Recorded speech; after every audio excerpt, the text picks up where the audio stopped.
อยู่ไหมครับ อยู่ค่ะอาจารย์เริ่มเลยก็ได้ค่ะ โอเค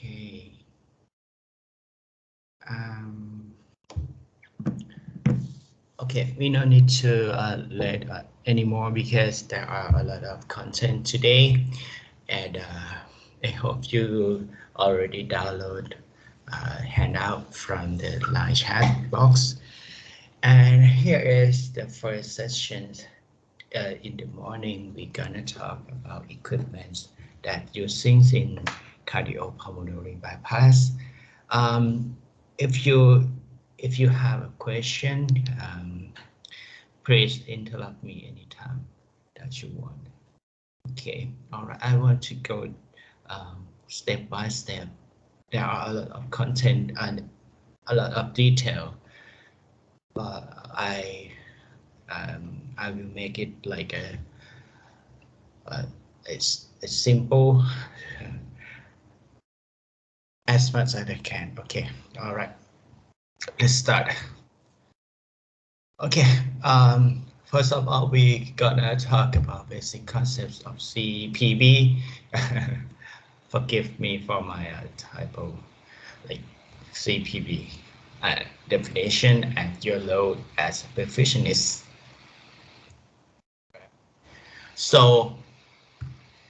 if you are a perfectionist, firstly, you need to review the patient chart and know what is gonna be in what is the operation gonna perform today, and what is the special monitor and a routine monitor that you're using for monitor hemodynamic and so on.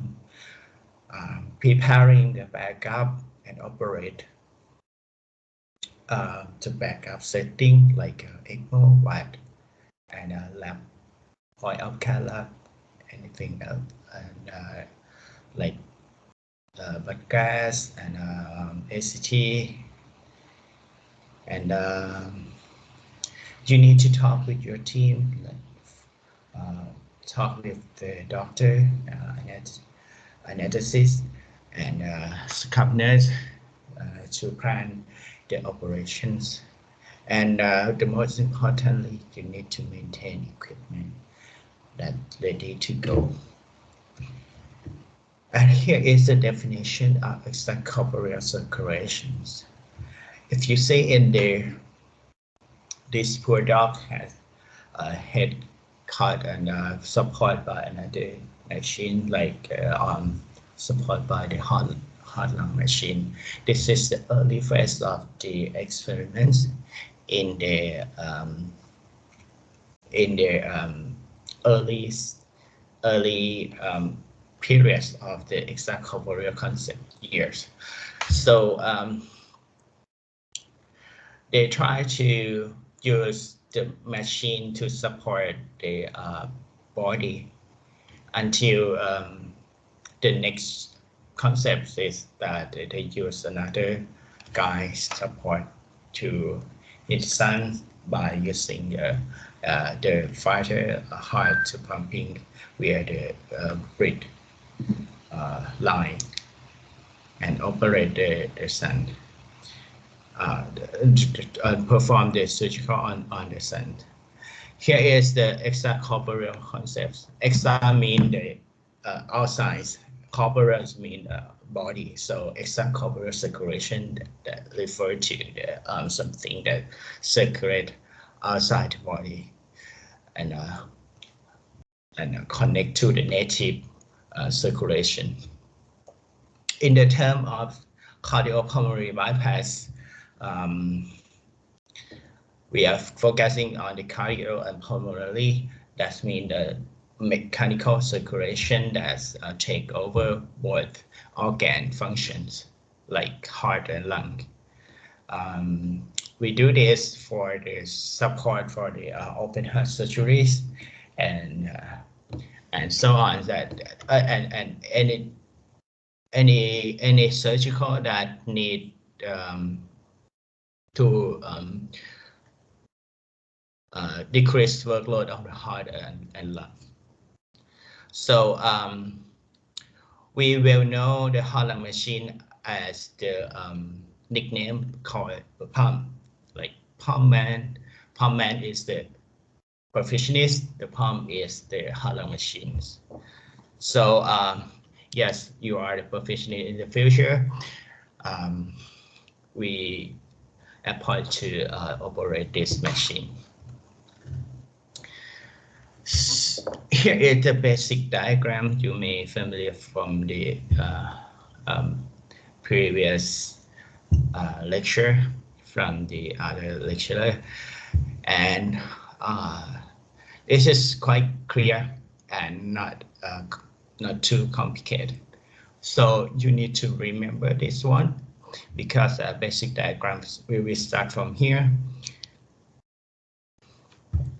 So to make it easy, you should start from the venous cannula, which is receive the blood, a blue blood or deoxygenated blood from the patient, which is the vena cava or RA. Go to this line called the venous line. Go to the reservoir that you see here, and from the reservoir go to the pump. We call this pump is arterial pump because it's functioned for take over the LV. So it can be provided blood go through this artificial circulation and also the native circulation. So let's say that it's the main pump that you're using to maintain the body flow. Then the blue blood will be go to the oxygenator, which is supported by the vendor and gas vendor and gas supply from the oxygen tank or oxygen pipeline from the hospital system. Inside of this, it may be integrated with heater cooler, which is you can decrease the body temperature to make a hypothermia.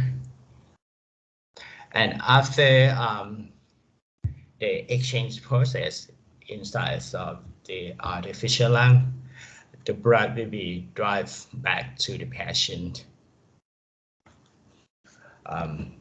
where the arterial line and arterial cannula. So each component connect together by using the tubing system. So we're gonna talk in mainly circuit diagram like here in each component, and the other pump is called suction and venting. Okay. So try to remember this diagram because this is the overall concept for today. All right, here is repeat you again. CPB is the mechanical circulatory support that take over the functions of the heart and lung during the cardiac surgery and maintain perfusion, which is important thing to make sure the organ and tissue receives good oxygenation. So here is each component function. For the blood delivery, you have a tubing system, you have a pump, you have a cannula, you have a reservoir, you have a filter. For the gas exchange system, you have artificial lung, or we call it oxygenator, and gas bender. For exchange to maintain the temperature, you have the heat exchanger, and it has a heater cooler. Another option, we may need the safety device like prevent the embolisms Also, we may add another circuit like cardiopulmonary delivery systems to give um, some solution to stop the heart. Okay. So here is the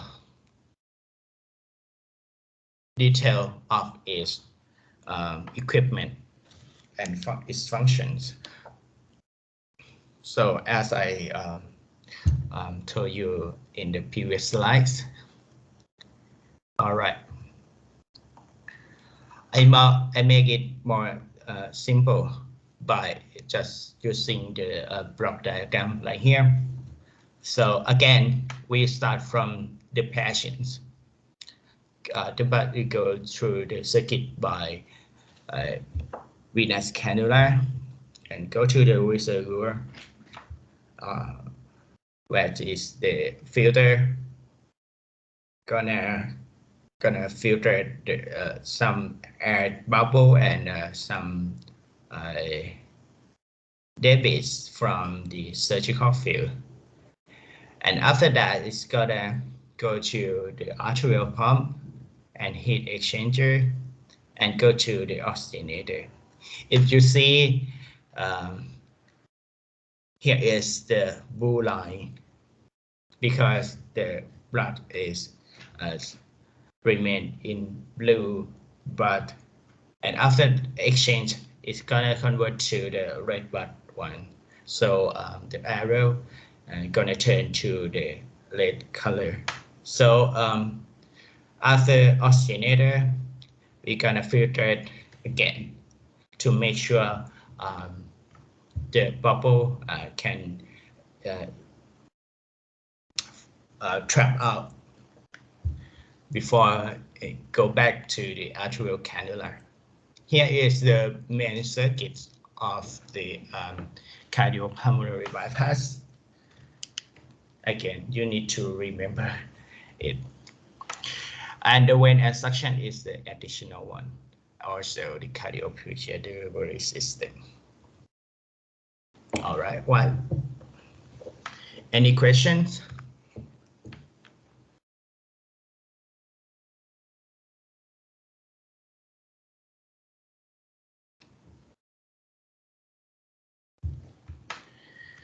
Okay, so because I assigned to give a lecture on the equipment and also the pathophysiology and also priming solution and cardiopulmonary. And for today, we have a 6 hour to talk about equipment and its pathophysiology. But it's quite a big content and a bit boring. So I'm not sure that we're gonna finish on time, or if you have if you feel exhausted, I will give some part to lecture with the next time, like next weeks. Okay, so so I will try to do my best. Okay, so here is definition of CPB again. So we know we need to maintain the perfusion to organ and tissue. So the equation that we need to know is that the CPB is a perfusion from the CPB could relate to the oxygen delivery equation like this.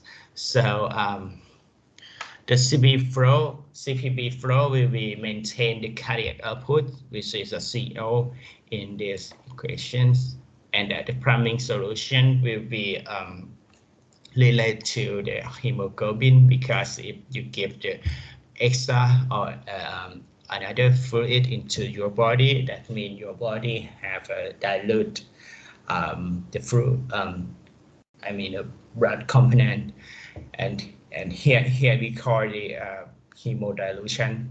So its effect to the red blood cell content that surely is effect to the hemoglobin content also.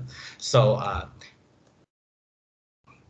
another consequence is that the oxygen delivery gonna affect from this kind of the procedure.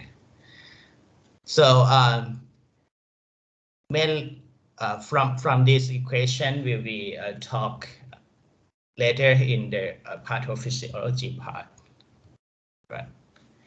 And because of the CPB,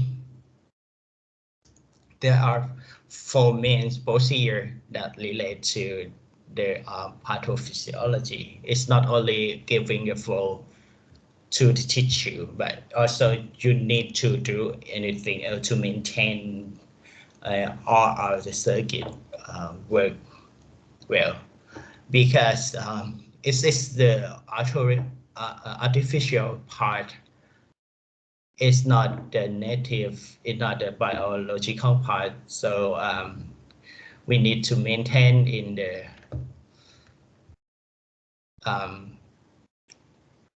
by using another strategy to perform is good. You need to giving the heparin. You need to make a hemodilation. You need to reduce the temperature. You need to protect the patient heart during the surgery. Here is the basic concepts that we're gonna talk in this afternoon. So before we start to talk about equipment, I would like to remind you about the step of open heart surgery. I know that the previous lecture gonna talk a little bit about that, but so briefly, the open heart surgery will start from the sternotomy. You need to cut off the sternum and spread out, and then patient will give the heparin to maintain the blood clot, and the surgeon will be perform the cannulation to the patient. After that, we're gonna start the CPB, and then before we stop the heart, the surgeon gonna make a cord clamp and giving this kind of here, and then perform the surgery. And after that, after everything done, the surgeon gonna declamp, and the perfusionist gonna rewarm. And after rewarming to the normal termere, we're gonna weaning the CPB and separate the native circulation from the artificial circulation, and reverse of heparin by using the potassium sulfate and the cannula. Here is the overall the open heart surgery.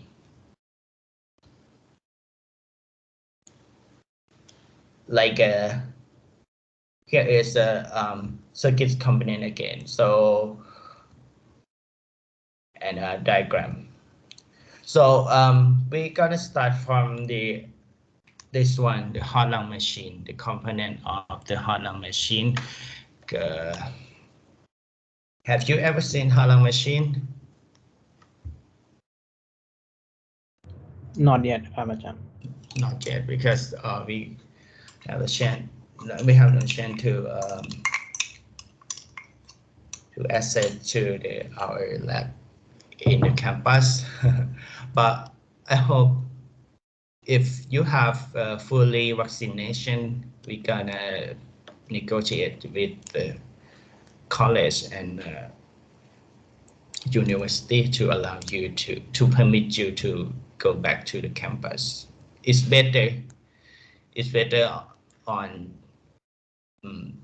doing everything on online system. Okay, so here is the Holland machine component. So you see it's like a card, and here is the roller pump. There are 4 roller pump in this picture.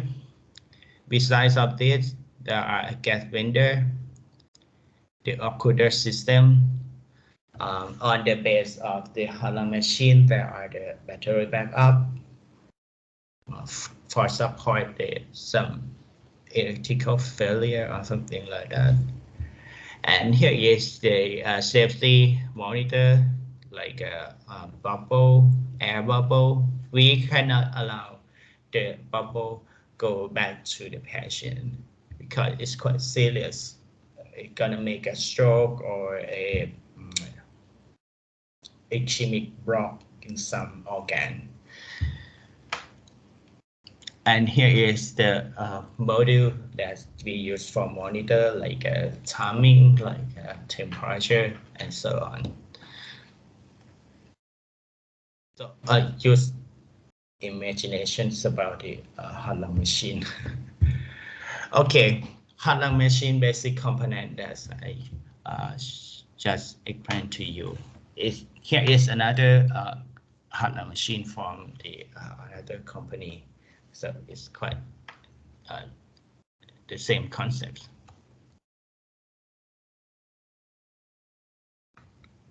Again, there are a lot of the component, like especially for the monitoring system, like pressure, temperature, level monitor.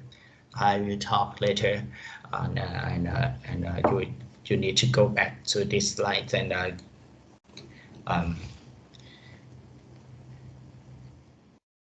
so another system beside the Holland machine we call the heater cooler. So you see here the heater cooler. I'm gonna drive the water to support to the heat exchanger, which is integrated in the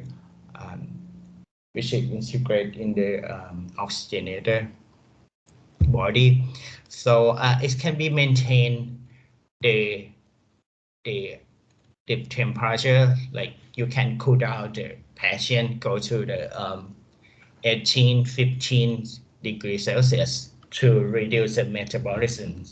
So if we reduce the metabolism, that is make sure that even that we have provided flow good or not, it's gonna be okay, right? Because the metabolism that they need, the demand is quite less than usual. So the cold temperature gonna help in this point, but we need to operate by professionally. We need to like control to prevent the different, not much different, just balance and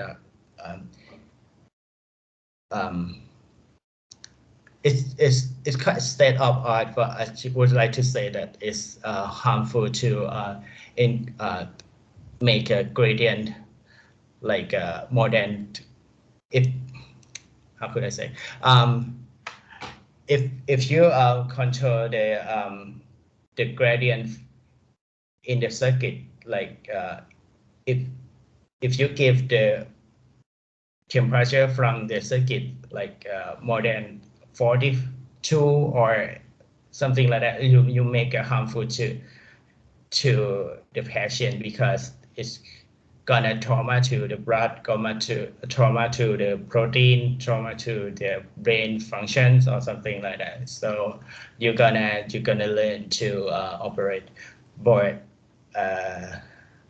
machine, and you're gonna know how it's gonna be changed if you make something like I said, and we're gonna talk about it later in the next part. So so basically we operate both machine in the cardiac surgery procedure, Harlan machine and heater cooler. And the next part, I gonna go down detail in each part of the Harlan machine and its component in the circuit. Firstly, the blood pump. As we have talked, the CPB tape function for oxygen delivery, like to maintain the perfusion. So the pump, the main pump or arterial pump, gonna connect to the lead and to the blue bud and giving the flow go to the oxygenator and maintain the flow go back to the patient. Another pump that we use to the suction vein and cardioplegia, and some part they need to filter the outer filtration, like excess fluid from the patients. And filter it out like dialysis. So I will focusing on the arterial pump first. So here is the pump concept, because we have a pump for like a roller pump. So the thing that we need from the pump is that we no need the turbulent flow, because the turbulent flow might be caused the hemolysis, and that is quite serious for the operation. So from these equations, by simply the flow rate relate to the pressure and resistance. We need the less resistance by in the high pressure. And also the pump should be biocompatible material, not trauma to the blood much. And adjustable for the different size, because we have a small patient like a neonate, pediatric, and adult patients. So big guy needs a more like a larger tube. A small patient may need a smaller tube diameter. So here is the idea of the pump flow for the arterial pump. So just remind you, we have 4 main kind of pump: arterial pump, suction, vent, and cardioplegia. So I'm focusing on the arterial pump. Normally, we know a cardiac output should about 5 liters per minute. But some people who has this condition and also quite large body, they may need more than 5. But basically, in Thai people and Asian people, it's around 4 to 5. So the good pump should be give the volume of blood about 7 liters per minute. Okay. So the next thing is that they need to make sure that it's not too much damage to the blood, especially for the red blood cell, which is quite fragile, and the roll pump or the pump directly contact to the blood and is make a change to trauma on the cells and make a hemolysis. Okay, so the next is that I said is no need for the turbulent flow. the important thing is it's easy to calibration, easy to set up. We're gonna start from the arterial pump, which is here in the yellow highlight here. You see an arterial pump is between the reservoir and oxygenator. Here is the main pump because it's also maintain the Cpb circuit and also the native pressure or native blood flow. That mean arterial pressure that you see from the operating room gonna relate to this pump flow. So if you want to increase the mean arterial pressure, you need to increase the arterial pump. Does this make sense? Okay. Its function for provide the oxygen or oxygen delivery. It's also provide the pressure go through both circuit. I said both circuit because we have Cpb and native circuit, right? Circulation, right? Normally we can separate into two types: lower pump and rotary pump, displacement pump and rotary pump. And we're gonna focus on the lower pump. That is quite 99% that using in Thailand.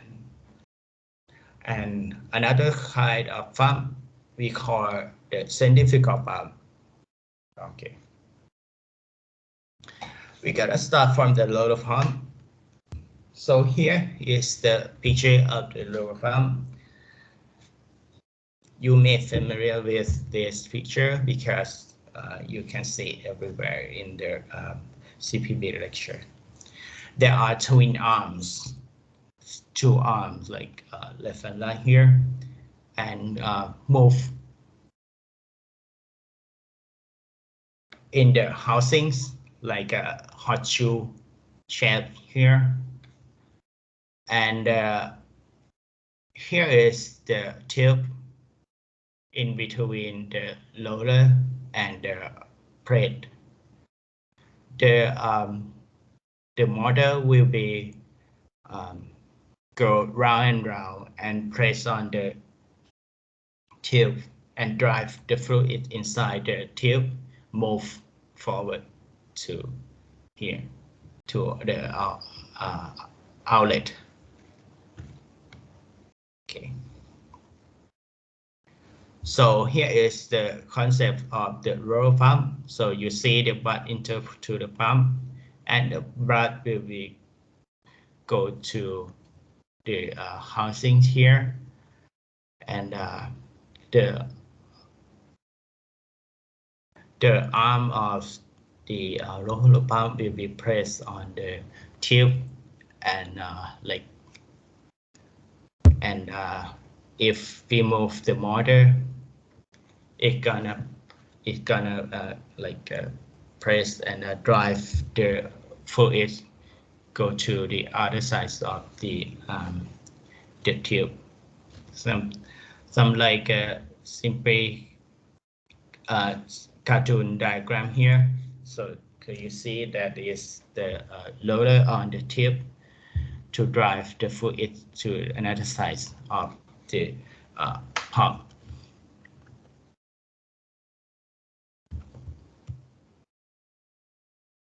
So back to this slide again. Here is the concept: flow the blood through the pitch of the tubing. Okay, also can be used in vent and suctions and anything else like cardiopulmonary or endofiltrations. Independent factor.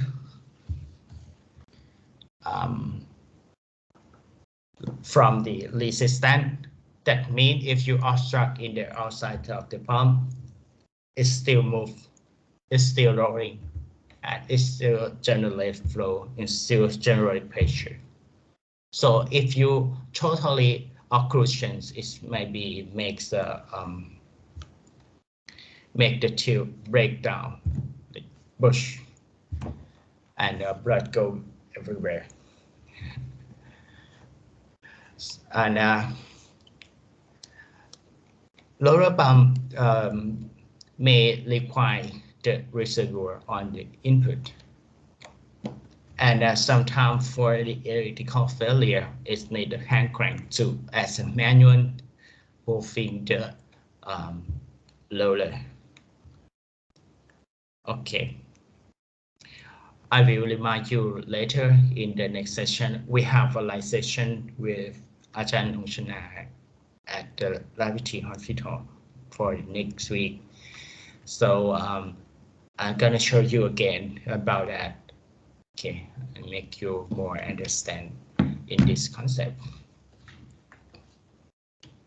All right.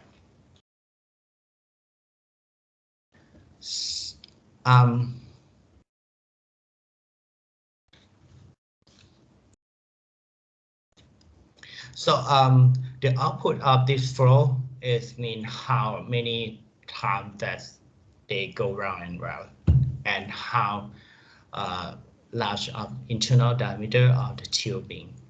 So if you increase the flow, that means it's more faster, and make blood movement faster, larger. So you can increase the flow.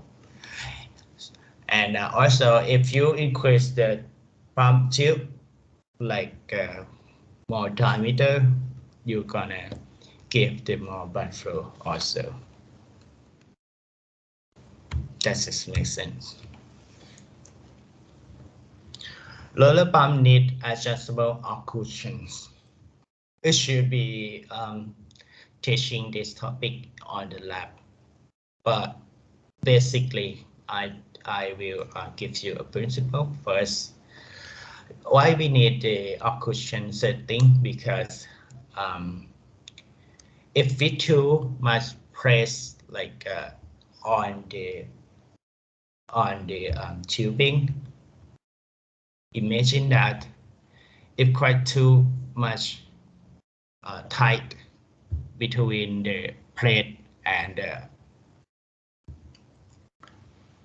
plate, what should let's way here, like, and arms or the roller here, it's gonna make a press on the tube too tight, and it's gonna make like a tube break broken, or it's directly placed on the red blood cell, as I said in the previous slide. So it's gonna be cause the blood cell trauma and also hemolysis. Are you getting this point? ก็คือโรลเลอร์ปั๊มมันมี มันมีอาร์มอย่างนี้เนาะ แล้วก็ถ้าเกิดมันเซตให้อาร์มมันติดกับเพลทกับไอตัวเพลทตรงเนี้ย แล้วก็บีบตัวทิวแน่นไปหรือว่า over occlusion setting ครับ ก็จะทำให้มันทั้งกดทิวบิ้งแน่นเกินไป โอกาสที่ทิวบิ้งมันจะแตกในการรันหลายๆชั่วโมงก็เป็นไปได้ แตกหรือรันก็ได้ หรือในอีกแง่หนึ่งก็คือมันบดตัวเม็ดเลือดแดงโดยตรง เพราะฉะนั้นเม็ดเลือดแดงมีโอกาสที่จะแตกได้จากการที่ใช้ over occlusion นะครับ so why we need to set up the occlusion. All right. Basically, we setting the occlusion by using the water drop per minute. Me and Ajahn Nongchana will be perform to make you clear in the next week. All right.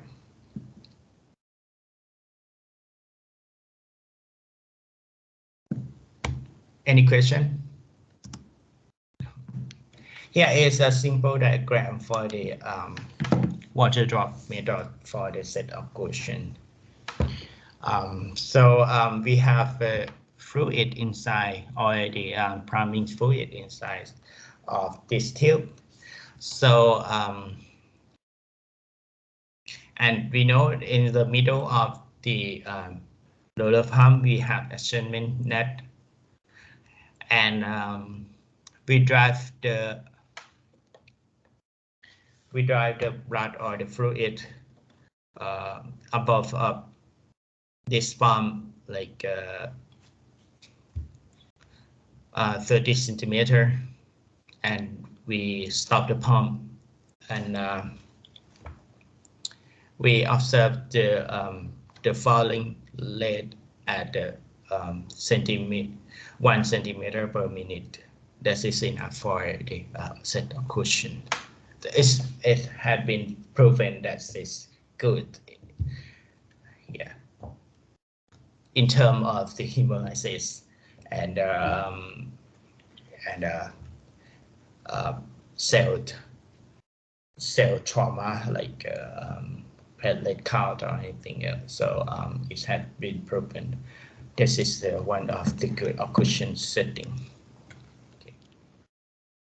So the roller pump is quite simple, and that you see there, because it is the independent on the resistance, it gonna accurate because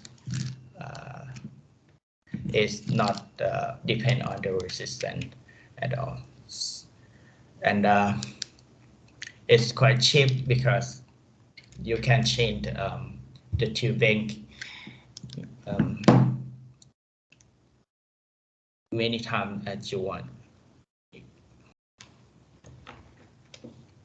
And here is the disadvantage because it's compressing directly on the tube, and also the blood vessels. It's gonna make some complications like hemolysis and plaque spirations, tubing breakdown, and also because it's only forced forward, so it can be forced the air go to the circuit easily, and also the pump can be make a cavitation. You know the term cavitation is like a obstruct in the inlet, and because the cause the some like a vacuum and get a cavitation inside the tube. Alright, เข้าใจ cavitation ไหมครับก็คือมันเหมือนเราไป obstruct ตรง inlet แต่ว่าตัวปั๊มมันหมุนอยู่พอมันหมุนมันก็เหมือนแบบซักเอาแบบเกิด vacuum อยู่ข้างในมันก็เกิด generate เป็น bubble อยู่ข้างในเดี๋ยวอาจารย์จะโชว์ให้ดูแล้วกันนะครับ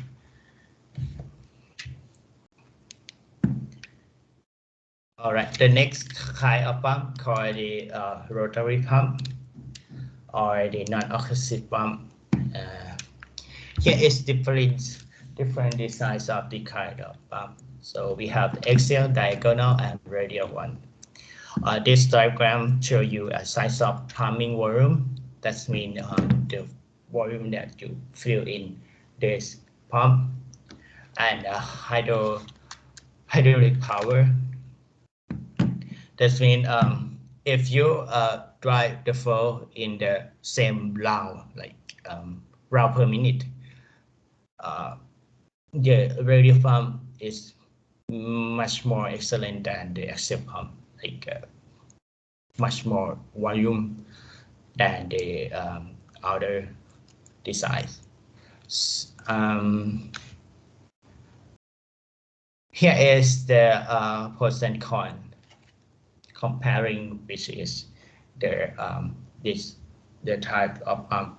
Like the axial pump we use most in the ventricular assist device to support the heart failure people. The radial pump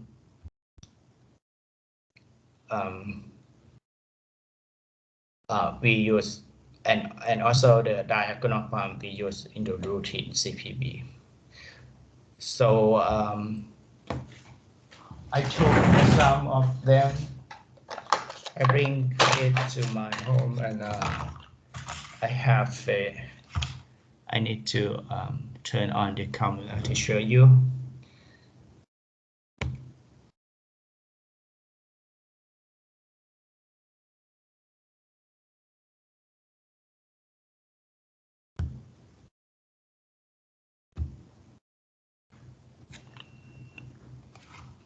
โอเคเห็นไหมครับนักเรียน เห็นค่ะ เห็นค่ะ ปกติเรามี20 คนเนอะคอร์สนี้มีใครไม่มาไหมไม่เป็นไรเดี๋ยวผมไปเช็คดูทีหลัง so you can see here is the housings of the centrifugal pump.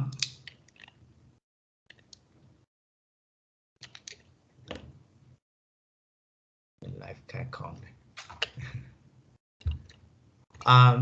Here is the inlet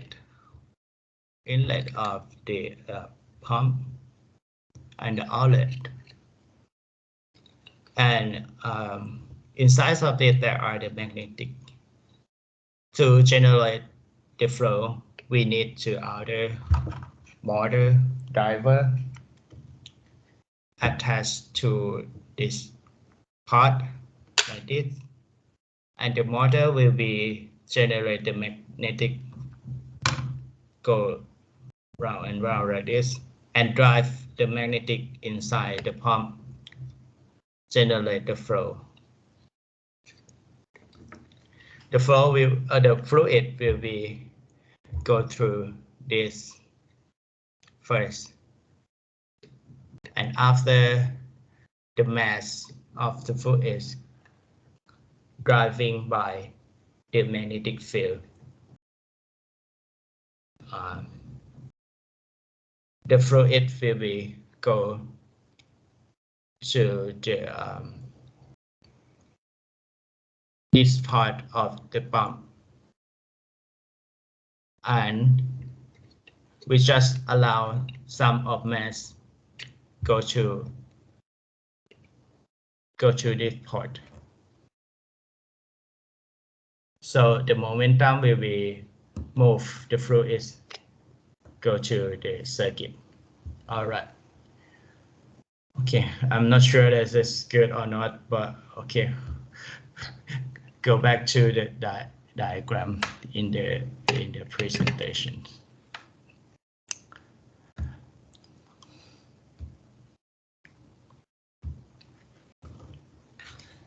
Here is the centrifugal pump that I should just show you. Here is the pump head that I just show you on the camera, and inside of it there are the loaded magnet, and we put this housing, which is the disposable part, into the driver, and we generate the motor with a magnetic run here, and from this it's gonna make a magnetic field, and magnet inside the pump head gonna move along the magnetic field from the driver. And then if we put the fluid on above of this housing or into the inlet here, it's gonna go to go like round and round, and we just put another outlet port to allow some mass go out. Right. พอจะเข้าใจไหมครับ เข้าใจค่ะอาจารย์ Okay. So it would be better if you have a real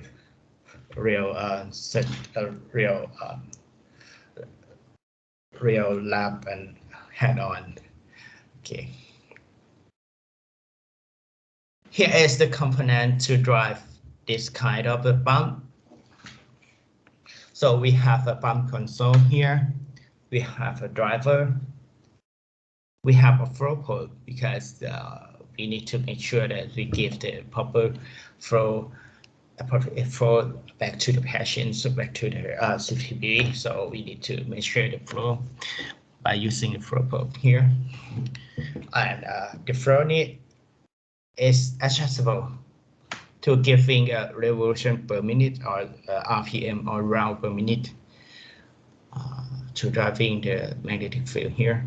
So that you see, there are only the magnetic field. There are only the inlet and outlet, volume in and volume out, and so it's not depend on. It's how could I say? It's dependent on the resistance. I mean, if you cramp in the outside of the outlet, the fluid cannot move out. It's different from the roller pump because roller pump is try to force it out, but this kind of pump is still moving inside the this pump head because it's not the non-occlusive pump. It's not the drive force it out. So the escaping giving the beneficial or because you make sure that it's not the to make a circuit break out, right? Because it cannot drive more pressure inside from this obstruction. All right. So repeat it again so that you see the pump housings here and the butt in here, and the butt move out from this magnetic field drive to the butt housings, and it go out to the patient. So we can put it into the arterial pump as the main pump. And I have told you it's just only depend on the blood in and blood out, which we call preload and afterload of this kind of pump, and also the revolution per minute or the number of the motor moving in the 1 minute to adjust the flow. So if we obstruct the preload, I mean we not allow the blood go inside the pump. That means the flow in the outlet gonna decrease. Also, if we obstruct in the afterload so from this pump gonna decrease too.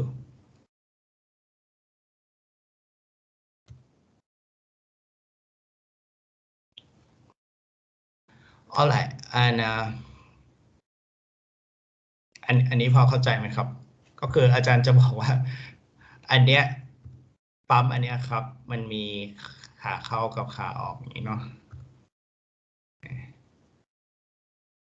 ทีนี้แฟกเตอร์ที่มันจะ generate flow ได้มันมี3อันมี preload กับ afterload แล้วก็ตัวมอเตอร์ที่มันหมุนโดยมันนับเป็น revolution per minute หรือจำนวนรอบของมันนะครับ It makes sense if you increase the revolution per minute that we expect the output gonna increase too แต่ว่าถ้าเกิดเราแคลมขาเข้าหมายถึงว่าเราเอาซักขาเข้าไม่ให้เลือดมันไหลลงมาขาออกมันก็จะน้อยตามoutput ก็น้อยตามในขณะเดียวกันถ้า afterload เราไปแคลมหรือ obstruct หรืออะไรข้างหลังปั๊มมันตัว output ก็จะน้อยตามถึงแม้ว่าตัว RPM เราปรับไว้เท่าเดิมมันขึ้นอยู่กับ3ตัวนี้นะครับเดี๋ยวมันจะถูกเอาไปใช้ในลำดับถัดไปใน procedure แต่อธิบายคร่าวๆให้เห็นภาพเฉยๆนะครับก็อันที่พูดไปเมื่อกี้ก็คือเนื่องจากว่ามันไม่ได้เป็นปั๊มที่มันบดอัดเหมือนโรลเลอร์ปั๊มเพราะฉะนั้นถึงแม้เราจะไป obstruct ข้างหลังหรือ outlet ของตัวเลือดมันก็ไม่ได้ทำให้เซอร์กิตระเบิดไม่ได้ทำให้ตัวปั๊มระเบิดขึ้นได้นะครับ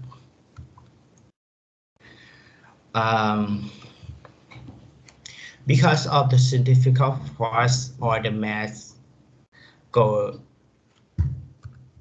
around the housing here, if you let the air bubble to this kind of pump, it's gonna stop just only in the top of the on the top of the housing. So because it's quite like mass is quite zero. So the mass or a bubble will be go around just in the top, not go to the patient. So this is the one of advantage point of this kind of pump. So here is the mass of air is approximately 0. So the force will be 0. The air will go around in the inlet that go to the outlet.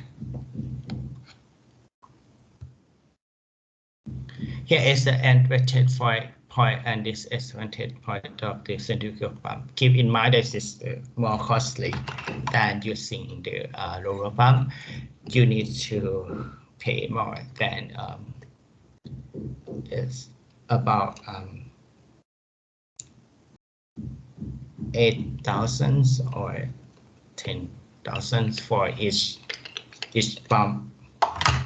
I'm not sure, but the centrifugal pump is less trauma, less blood trauma because it's not directly compressed to the red blood cell, and it needs skill to operate because they need to train before to use this. Okay. Here is compare between both. If you have some point, like some question, you can ask me later in the outside of the class or in of the class, or you can interrupt me anytime. All right. So here is another kind of rotary pump. It's called axial pump. it seems like a screw we use a lot in the wet and for the long-term support for the heart failure patients. Another kind of pump is diagonal pump. I have the a simple one, but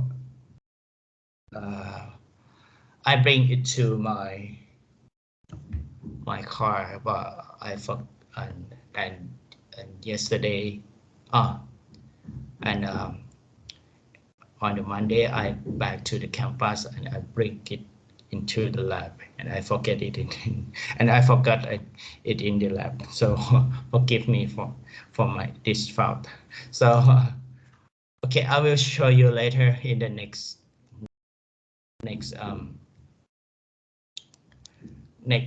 topic. Okay, this kind of pump is quite a bit longer, but smaller. So you need to drive much more RPM to drive out the same the same output. Here is the replacement pump that we use for the outlet. I'll just show you. All right.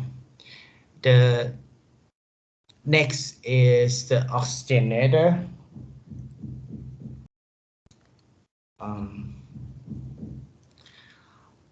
You just bring the oxygenator to home yesterday, and I hope that you are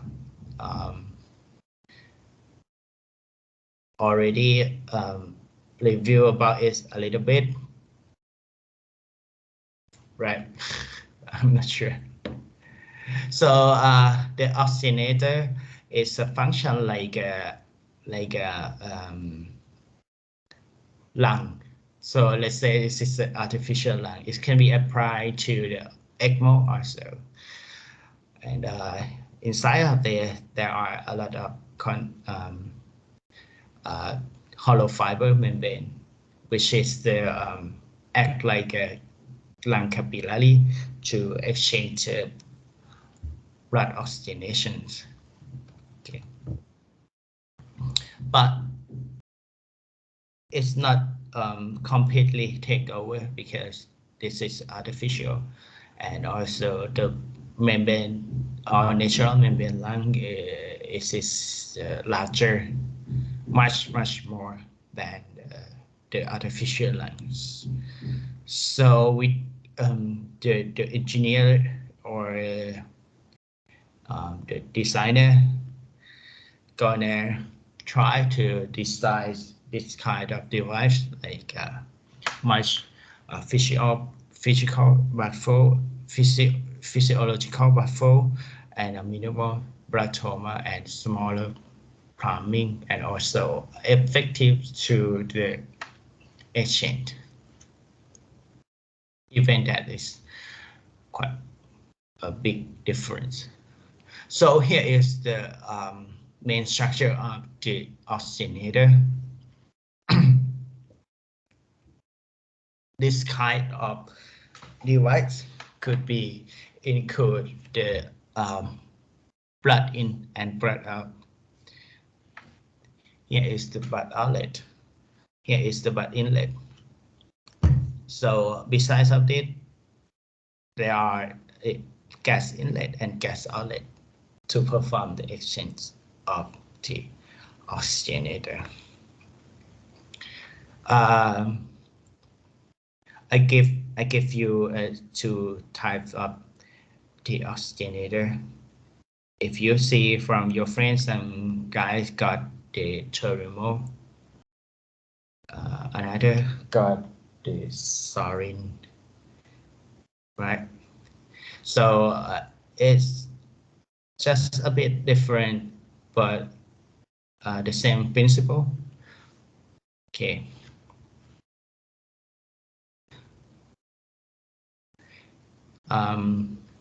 Here is the structure inside the hollow fiber. You see a small tube inside the oxygenator.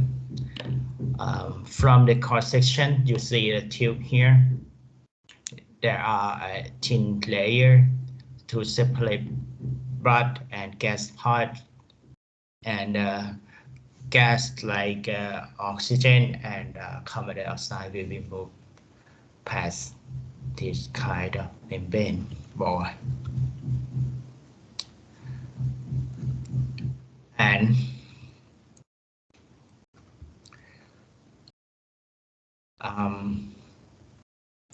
the blood go to, oh no, I just want to say that the gas will be go through this tube, this inside of the tube. The blood will be go around this tube like this. So here is the gas inside the tube, but the blood will be move surround the tube to make it to exchange, like, because if one of labor cells go here, yes, it can be exchanged now, but another cell in another layer here is not direct contact to this wall, so this cell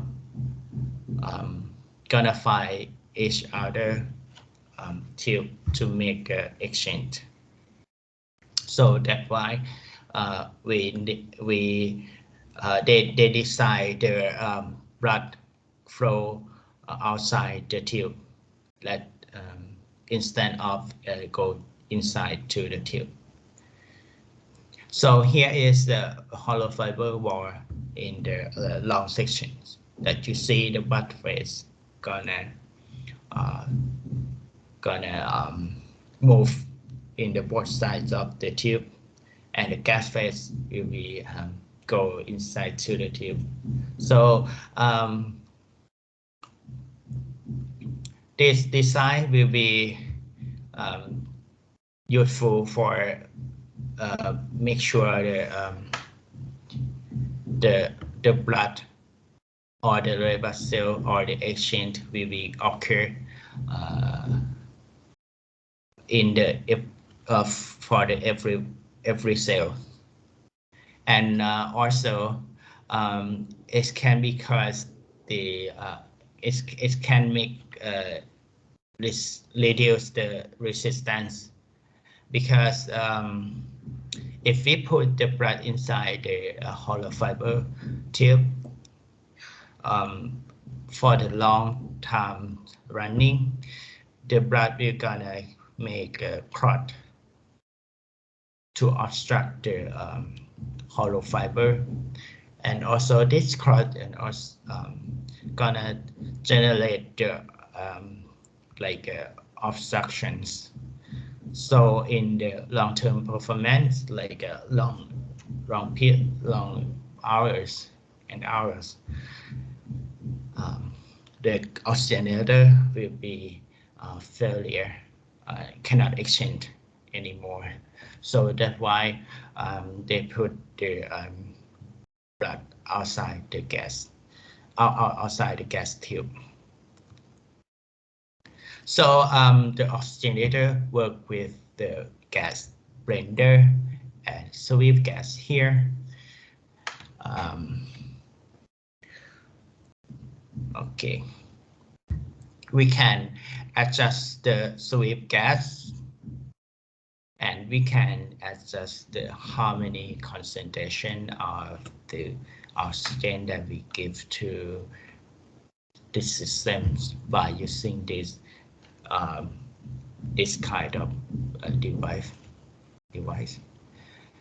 And here is the gas diffusion through the membrane. So just from this concept, the hollow fiber design is that we need a large areas, which is the good material. So and very thin. So gas and blood will be allowed go through this micropore size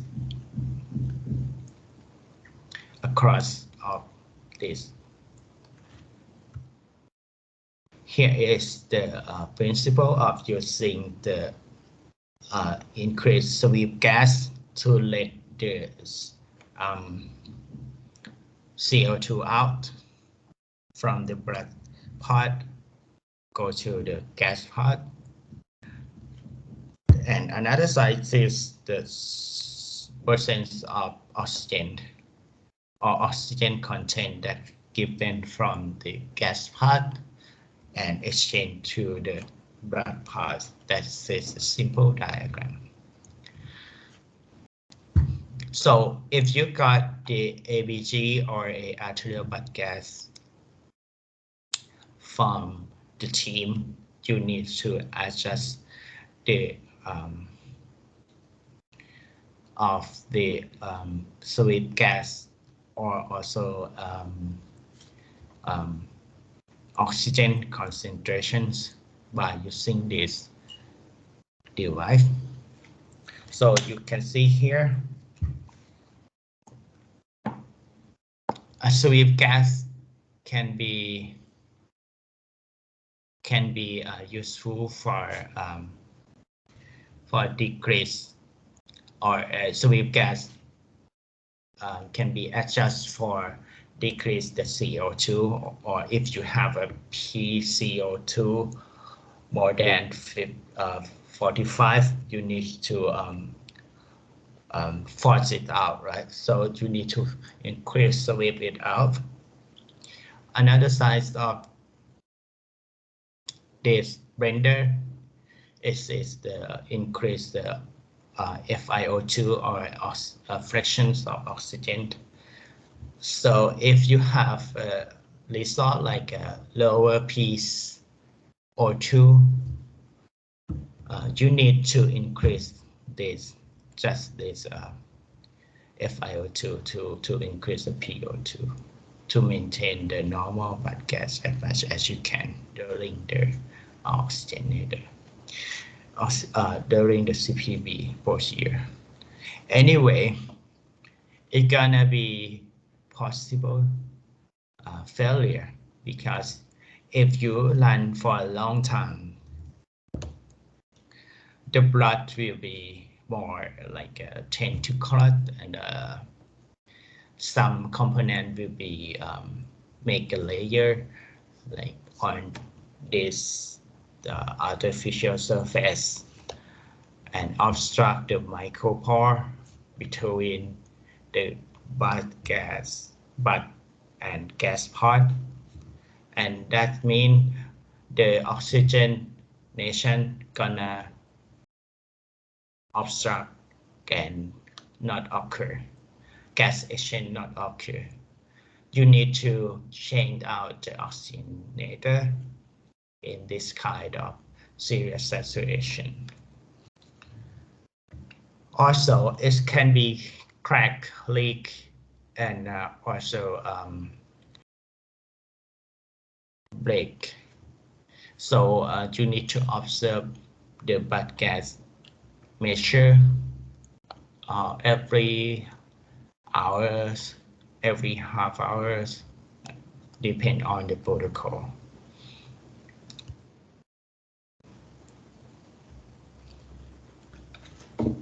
And next part is the heat exchanger. All right, before I go to the next part, I'm gonna show you the hollow fiber.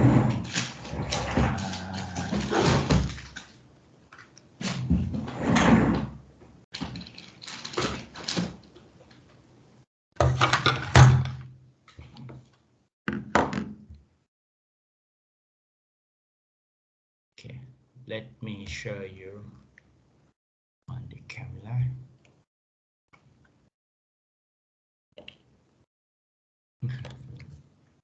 Can you see this one? Yes, okay, inside of this that you see is the small tube.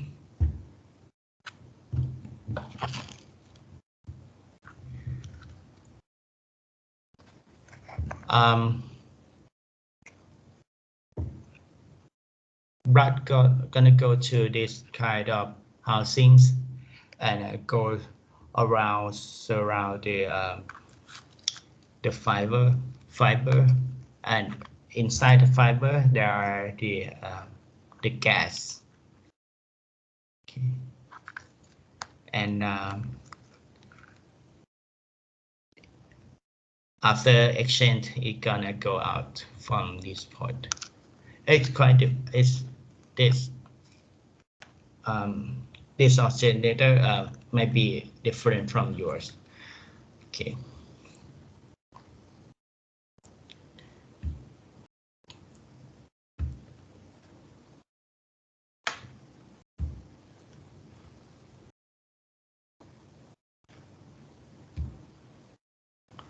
Okay, the next part that usually integrate to the oxygenator is a heat exchanger, because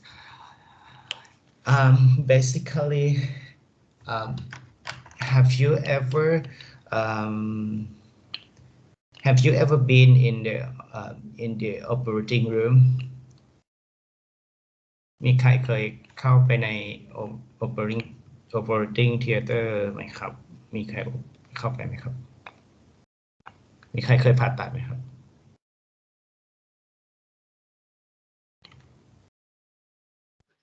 ไม่เคยค่ะ มีใครเคยเข้าไปเดินเล่นไหมครับ ไม่เคย it's quite cold environment because the surgical lamp is quite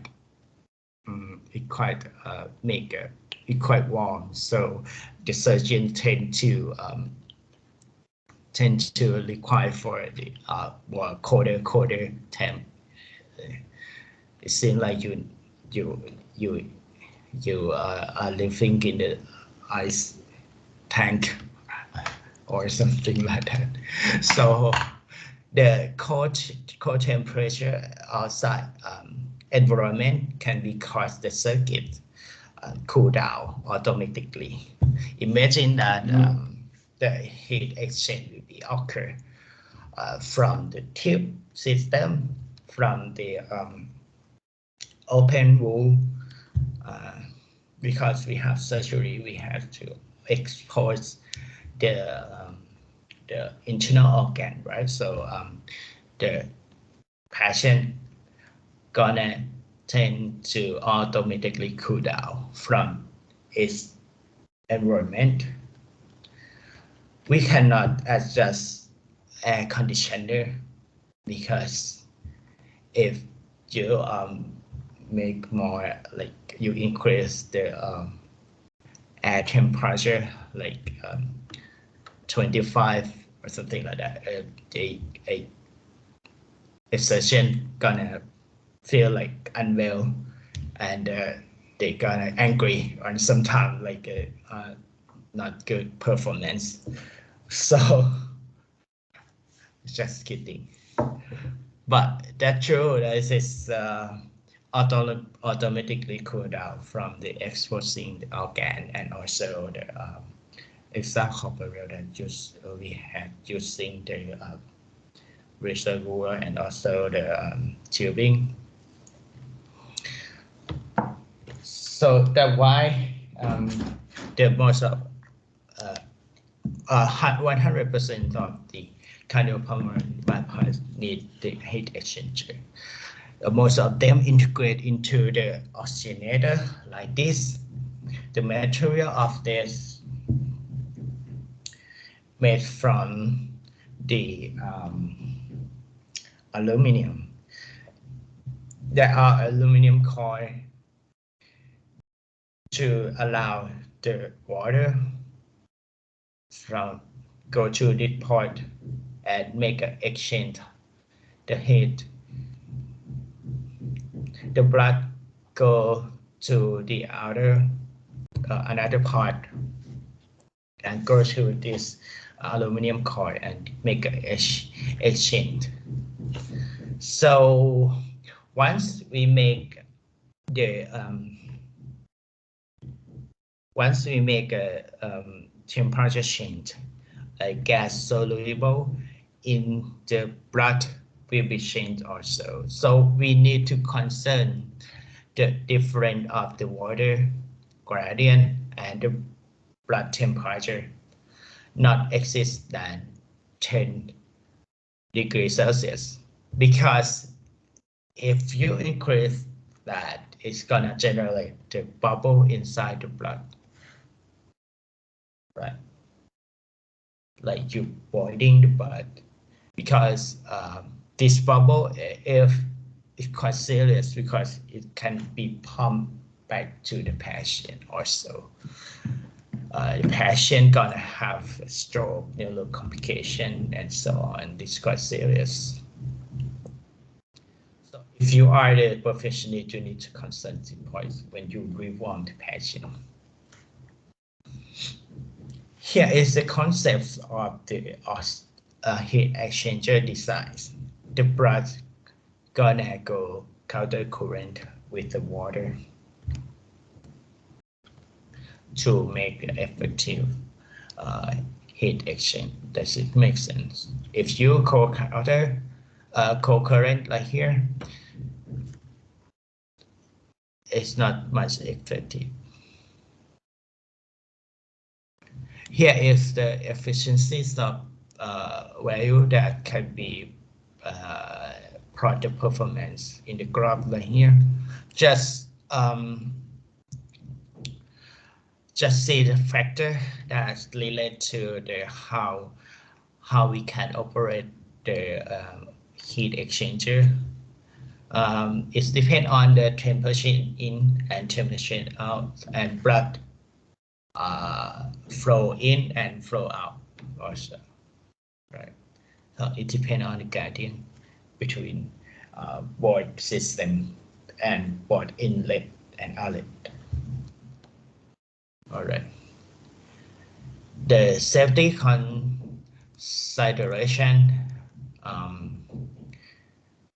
Okay, so before we start the operation, we need to check the heat exchanger by running the water inside the heat exchanger for about 10 minutes, and also different of the temperature, because sometimes the different of the temperature can be cause the seal cracking, like the glue will be cracked after we increase the temperature, and it can be caused a heat exchanger leakage, and can cause the operating failure. It's quite harmful if the water leak into the blood circulation. It can be caused this serious sepsis because it's directly contaminated. Right. Because the water that we support to the heat exchanger is non-sterile water. So if it leaks to the blood, it's gonna directly contaminate and can be caused the patient sepsis.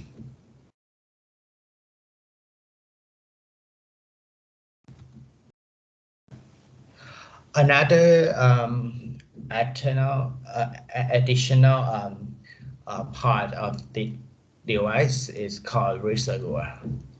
A reservoir is like seem like a trophy shelf, like here that you see. It's bigger than the oscillator part and the heat exchanger part. So it receives the blood from the venous line from the patient. So if you see this, you can see the scale of the volume here.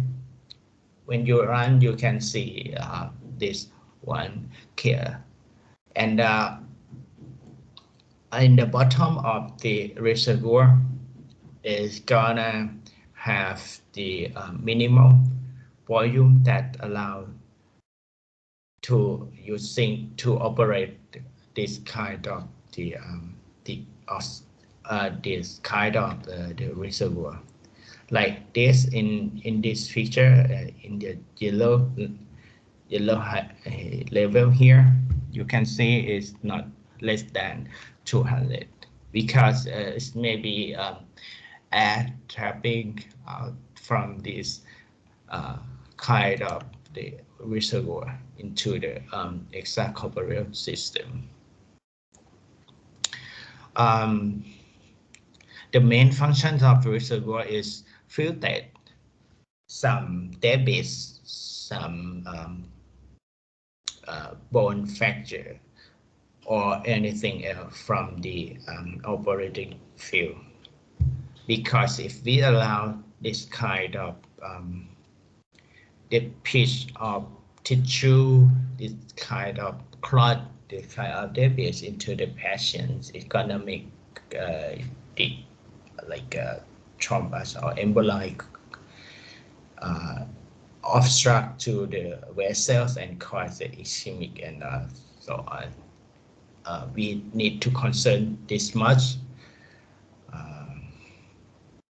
So we need to clean this blood first. So inside of the reservoir, they usually put the filter to filter everything, the particle, before it goes to the circuit. Another thing is that they need to filter the air bubble, because the blood draining from the patient to the circuit by gravity. So it's like if you pump the water into the bowl or into the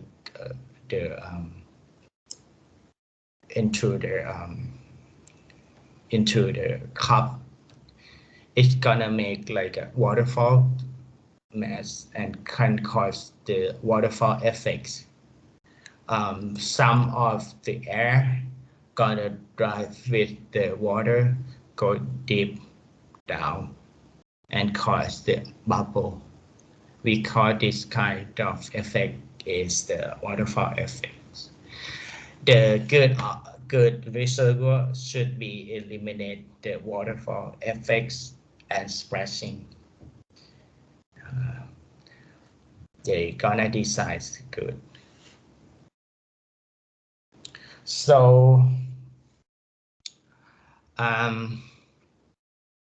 before we move on the next step,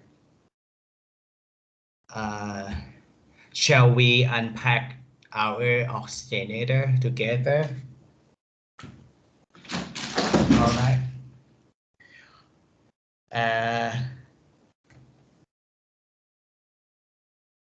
ไอ้ที่เอามาเมื่อวานยังอยู่ใกล้มือกันไหมครับ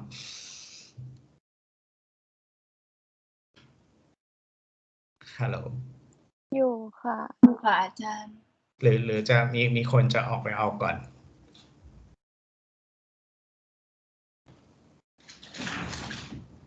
มีใครจะขอเวลาไปหยิบมาก่อนไหม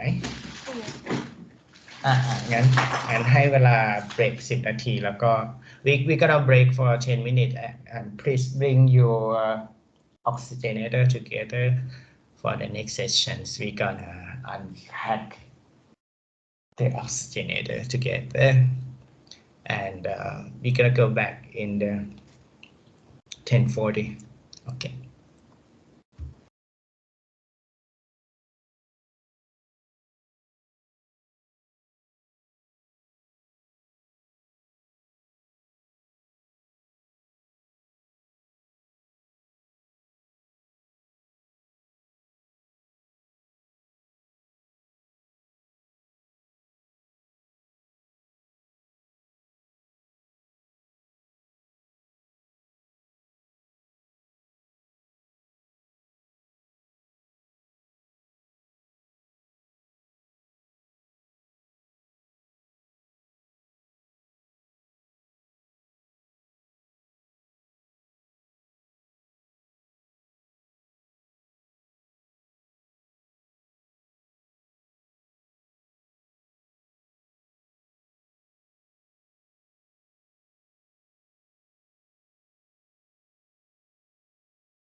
มา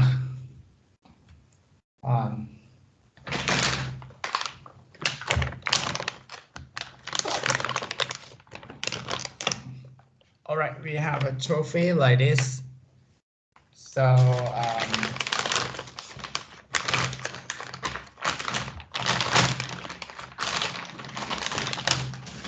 so it's this kind of device. There are three components. Here is the reservoir or cardiotomy reservoir, and here is the oxygenator, which integrate with the heat exchanger. So you're gonna see the top of the reservoir. Here is the blood inlet port that receive the blood from the patients. All right. So after that, the blood will go to the filter here and go to the reservoir. So you can see the scale. It may be different from the copy of thermal designs. And another part of the reservoir, you can see the another filter here, and this part receives the blood from the vent and the suction, which is much more the particle, like a small piece of tissue, and also the blood cut from the blood surgical field. So it needs another filter. But for this filter, if you see, there are the like a sponge here. This one gonna decrease the blood flow to prevent the water drop or waterfall effects. Right. พอจะนึกภาพคำว่า waterfall effect ได้ไหมครับอย่างที่ผมเล่าให้ฟังไปคือเลือดตกตาม gravity ถูกไหมคะอาจารย์ที่อาจารย์อธิบายใช่ครับเวลาที่เราไปน้ำตกหรือว่าเราเทน้ำลงในบ่อหรือลงในแก้วเราจะเห็นฟองอากาศมันวิ่งไปข้างล่างใช่ปะก่อนที่มันจะลอยอัพขึ้นแต่ว่ามันเหมือนแบบน้ำมันกระแทกตรงผิวน้ำแล้วมันก็จะทำให้เกิดฟองแล้วฟองนั้นมันก็วิ่งลงไปป้องกันการทำให้เกิดการกระแทกนั้นมันก็เลยต้องมีฟิลเตอร์ช่วยเพราะว่าถ้าเกิดมันมี waterfall ก็จะทำให้มันตกลงไปข้างล่างแล้วมันก็จะเข้าเซอร์กิตไปนะครับ and do you see this slope also this slope gonna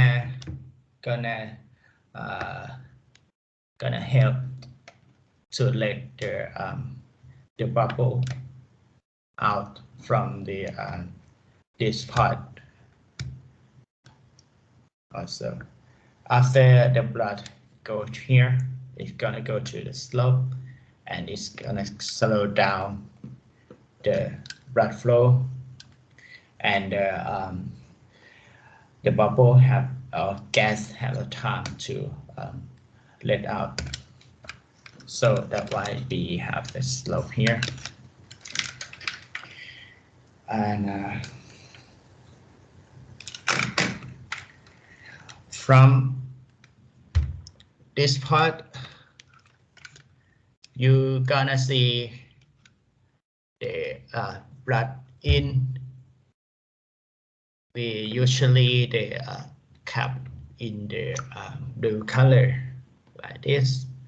So blood from the arterial pump will go to this part, and is gonna exchange inside this hollow fiber and let out to the outlet here, which usually using the red cap. Below of that, we have a gas inlet here,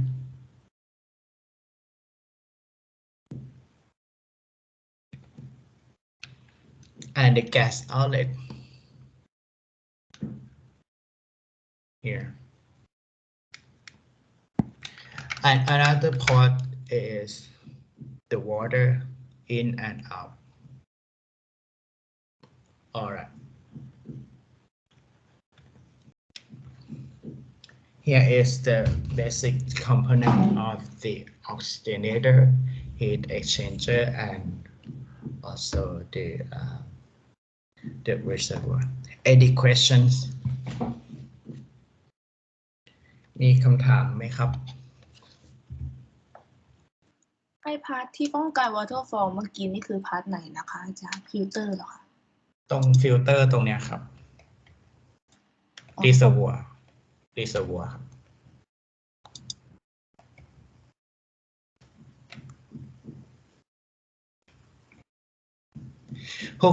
Who get another design? Who get another model? อาจารย์ Can you share to your friend? เชิญ ได้ไหมลองโชว์ให้เพื่อนดูหน่อยเดี๋ยวอาจารย์จะชี้ให้ดูแล้วก็เดี๋ยวเราลองชี้ตามไม่ใช่อาจารย์จะบอกว่าอันไหนคืออันไหนแล้วก็เดี๋ยวเราลองชี้ตามเนาะ I will know the background. Okay, thank you so much. Now, Just give me.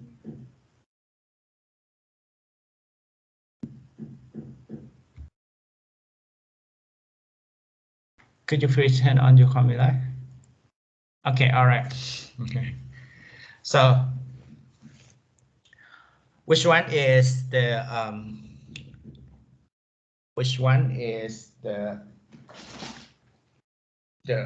venous port that receive the blood from the patients? The blue, this blue, right? Not exactly. I'm not sure. Yeah, it's gonna be the port, the blue port, the largest port in the top one. This one, right? No. It's another side. This. In your top, yes. This one is come from the patients, and but go down to the reservoir, right? So which one is the oxygenator blood inlet? Oxygenator. Oh, sorry, my cat is interrupting. Oxygenator, but blood inlet. The other side, right? No, it's in the it is the bottom part. You see the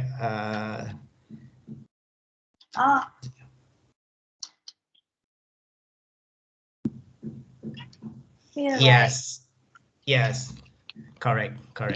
Here is the oxygenator part. Which one is the blood outlet? Blood outlet.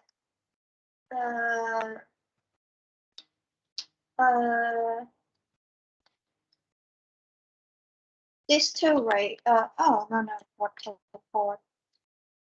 It must be the red one, right? Yeah, correct. Yeah, because blood gonna turn from the blue to the red color, right? So we usually use the cap like a red and blue. Which one is the gas inlet? The small one. Yes, Okay. Thank you so much, Dao. Thank you, Ajahn.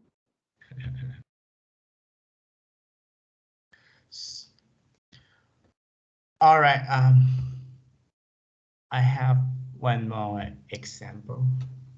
I just got this kind of pump that you see here is the another type of the rotary pump, as we just discussed previously.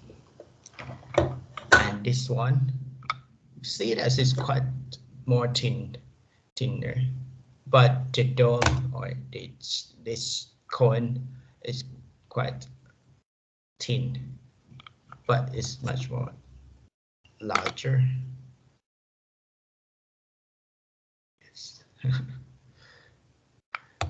It's more flat, and this one is more taller. And here, this one is the flow sensor. We put the flow sensor here to measure the flow outlet to the patients.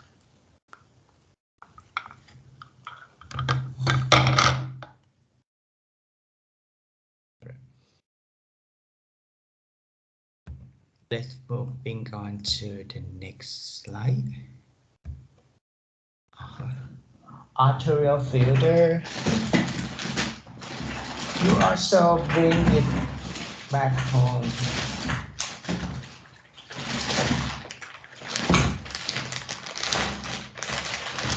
There are two types of filter that I sent to you. Some of you got the bubble trap. Some of you got the arterial filter. Okay, from the diagram, then you see the arterial filter will refer to the something that we don't need before we bring the blood back to the patients. So the main function is just trapping and filter. Trap what? Trapping the gases bubble and filtered what? Filtered the clot and also some embolite or thrombus that may forced by the contact, the surface contact, and flow out from the oxygenator and other component. Just make sure it's safe for the patients before it's back to the patient. So here is the example of the arterial filter. All right. So how different of this? A bubble trap is more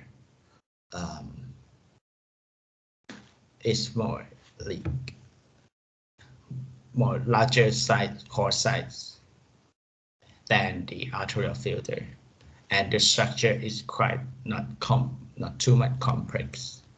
The mesh filter gonna trap the air and also the particle and let it out to the perk line here. On the top of this device, gonna put the two-way stopcock and another line, another small tube to allow the air bubble go out. So, all right.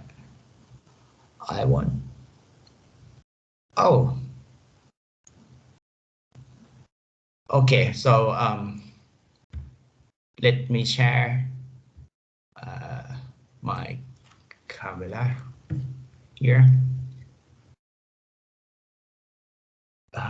Here is the arterial filter, and here is the bubble trap. Some of you got the bubble trap like this, and some of you get the another model like this. But by principle, it seems like the same. How different? It's different on the filter, pore size, and the main structure inside these housings. Basically, the blood will be go to this port, which is in the top of the device, and blood will be go out in the bottom of them like this. Why? Because if we have a gas bubble go to this device, it's gonna let out first before it go down, right? So that's why it put it in the top of the body like here. And you need another addition stopcock.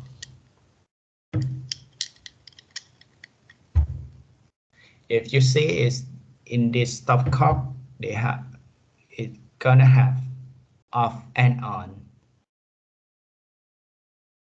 like a valve. If you off like this, it's gonna obstruct the outflow. If you allow the blood flow out, you just turn on. But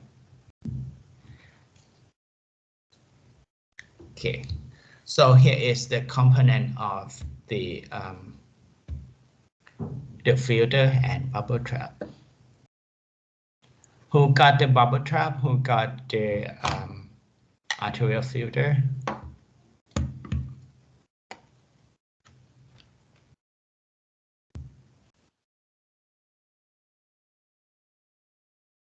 I got bubble trap. I got bubble trap. Okay. Bubble trap is quite cheaper than the arterial filter in general. It's about 2 times different of cost. Okay. It depends economy status of each hospital that they gonna shoot a different kind of device. All right. The next thing is tubing system. Also, you bring another white box, the last one, to home. Like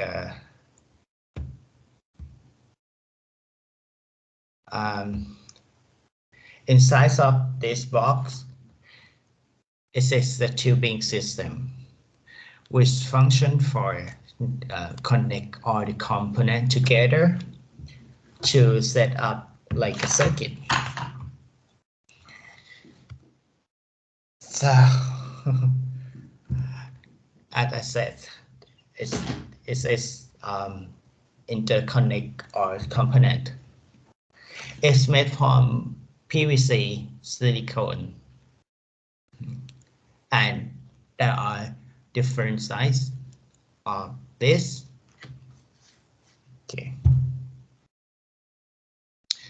The main function is allow the blood go through inside the tube and go to each component. However, they need to minimize turbulence to minimizing the blood trauma. Also, not too much pumping volume, because if you put too much pumping volume, it's gonna cause the much more hemodilution that we're gonna talk in the next topic. And you need to make sure it's secure, avoiding leakage. Okay, and not easy to clean, but flexible. Hard, but not but not fungi. Something like that. So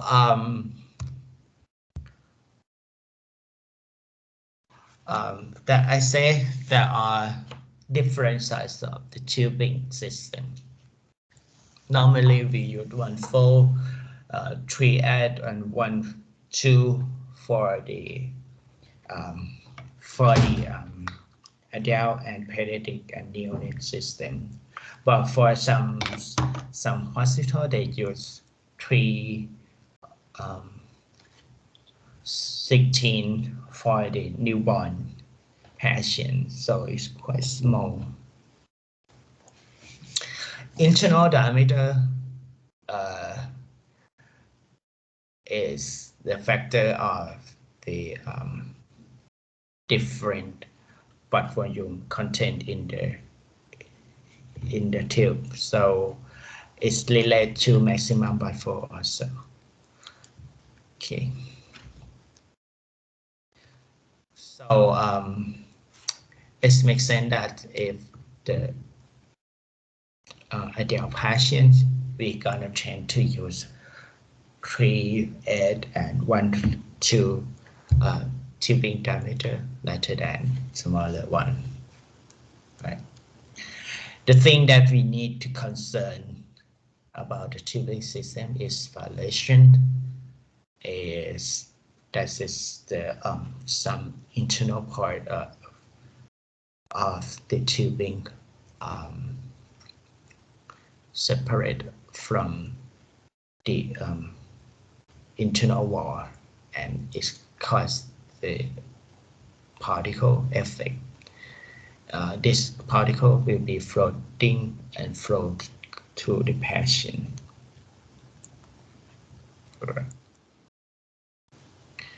So the material to using for the tubing, it might be latex, it might be silicone or PVC, but in generally in the clinical practice we use PVCs and the silicone for just only the pump, the main pump part, and other part we use the PVC. We not use the latex because it's much more hemolysis. Here is the example of the tubing system and also tubing size that I just told you. And here is the size and functions of each size. All right. Before you you design the circuit, you need to know what is the proper size for your oscillator. It's different by the model like this. So for the baby or for the neonate, it need more smaller, and each port require a different size like this. To extend and connect the tubing, we call another part called the connector.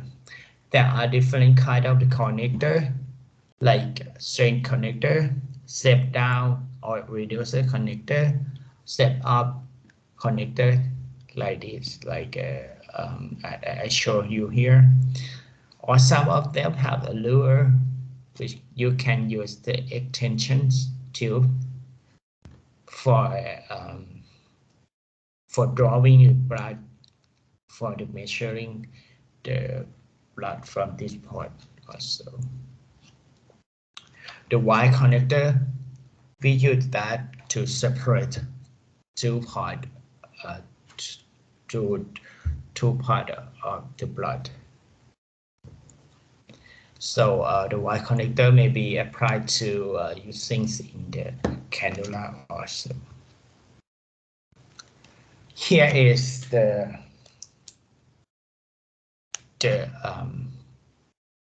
tubing pack. So you gotta get this one first. After you open the box, you're gonna see the adult tubing pack. We get it from the cellular setting. So you need to check is it the right model. You need to check the expire date before you're using it. And inside the large one, after you unpack it, you're gonna see the machine packing and turbo packing. We're gonna show you later in the live sessions. And to use the tubing system, we have a tubing clamp, something like this, to control the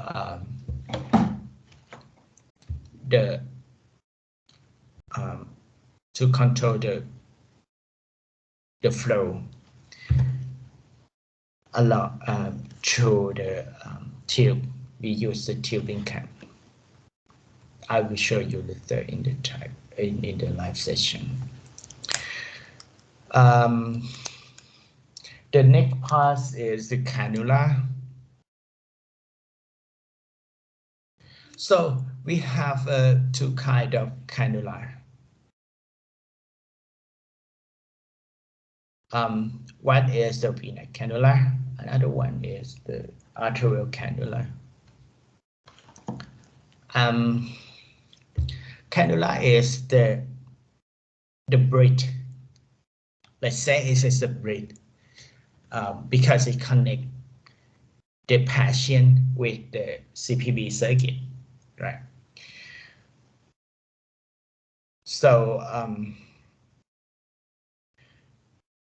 the thing that we need to concern before we shoot the cannula is that where it's gonna be cannulations, and what's the size that fit for the patients. So I could say the cannula gonna relate to the site and size. Here is the picture, show you the different kind of the cannula. Okay, so you see here on the top and in the connect to the aorta. So you can see the aortic cannula here. This one is at the cross clamp. Under the cross clamp between the aortic valve and the cross clamp is the cardiophageal cannula. Here is the venous cannula. Right. So here is the cannula that we use in the CPB system. It may be different kind of the designs and depend on the surgeon's practice or depend on the belief in what is the good design for them. The tip of the cannula gonna different, right? And in another side is gonna contain with the connector that ready to connect to the CPB circuit.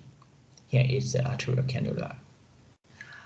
If you see the venous cannulas here, you're gonna see different two procedure. This one insert directly to RA or insert from the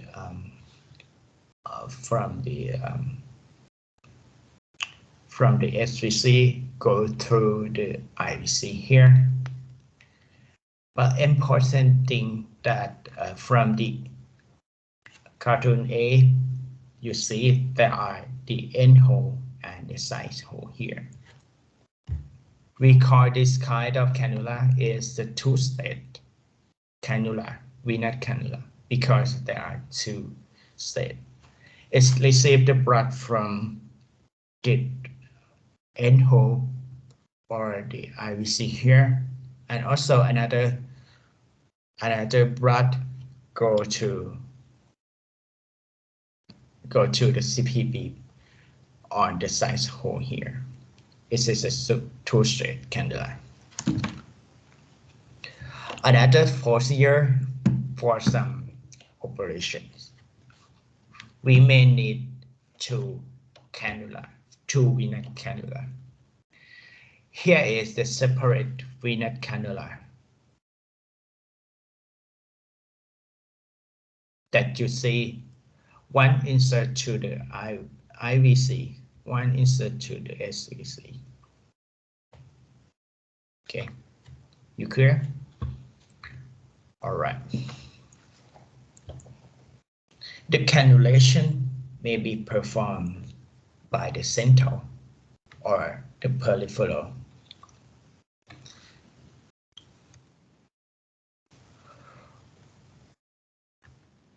Okay.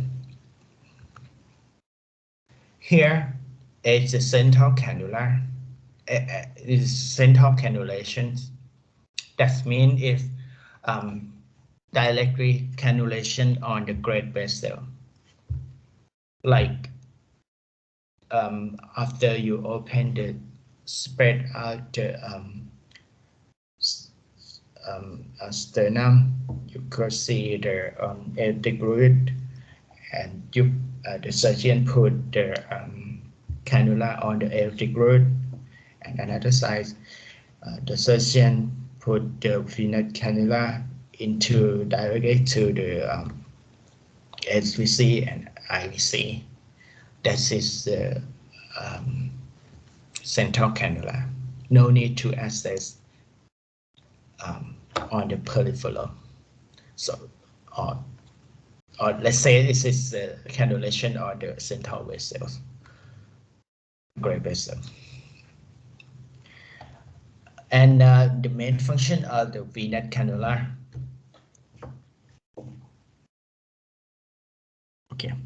Okay.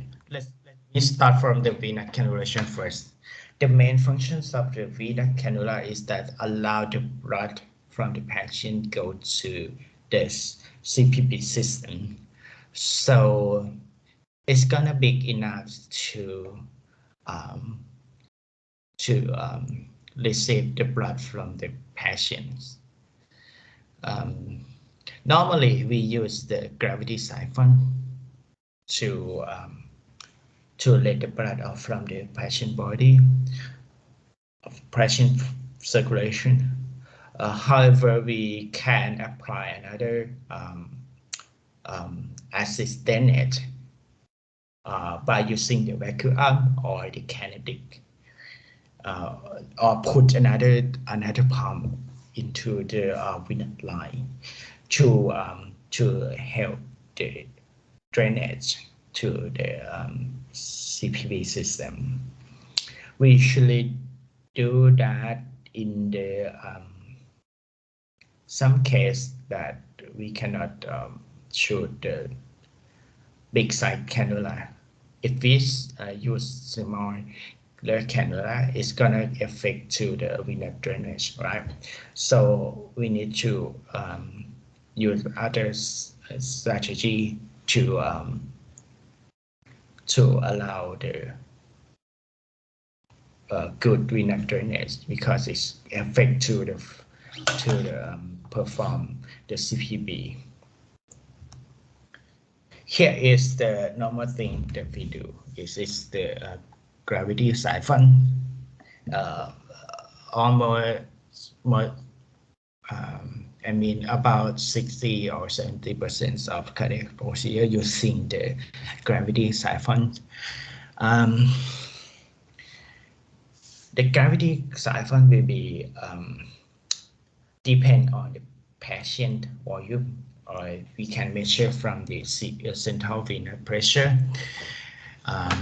Also the intravenous volume and venous compartment of the different patients. Another thing is that the higher difference between the patient and reservoir. Imagine if we have a big gradient, like the table is high, more high, is allowed much more good damage. So that's why sometimes we need to adjust the operating bed level to help the venous drainage. The other thing is resistance. Imagine if we using the smaller venous cannula, it's gonna increase the venous resistance. It's gonna increase the resistance in the venous line. So sometimes it's affect to the drainage too.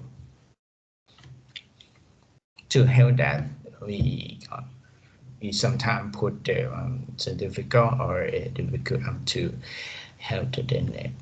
We're gonna talk later about the venous acid drainage in the next course, like 338. Okay.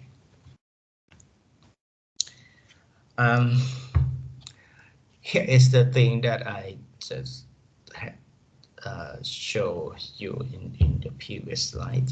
The venous cannula type that you see here. It is the two-stage cannula. You see the side hole here, and you see the end hole here.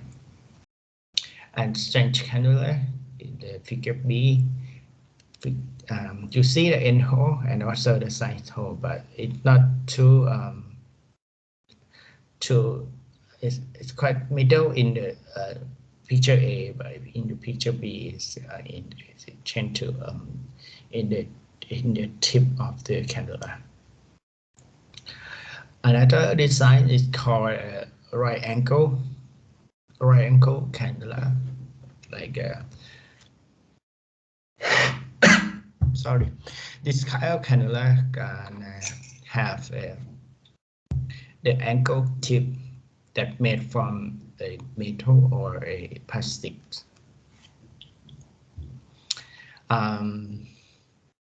It is depend on the surgeons. It depend on the take measure a proper cannula shape, cannula type. However, if you are the professional, a good professional, gonna can recommend the good size for them, like how big, how small of the cannula for the session. You can suggest them.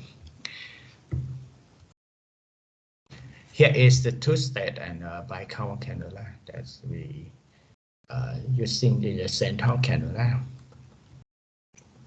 Okay, how we should. I think we have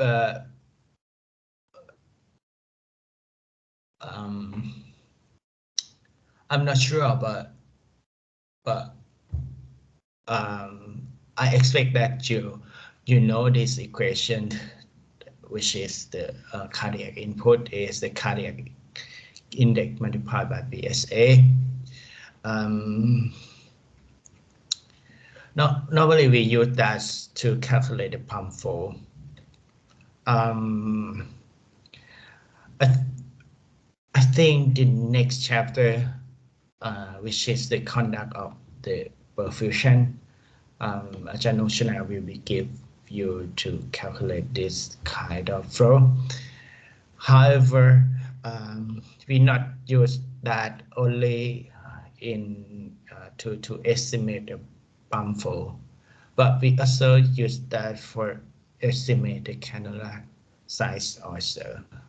So we know that total flow or total volume that's received from SVC and IVC by different size of by different volume. 1/3, 1/3 from SVC, 2/3 from IVC. So that makes sense if you shoot the smaller cannula for the SVC and the larger cannula for IVC. For example, if we have the BFA of the patient is 1.8 and we calculate the CI or a cardiac index to the and the 3, we're gonna have a required flow as a 5.4, and after that we convert to the FVC and IVC requirement, and we compare it into the pump to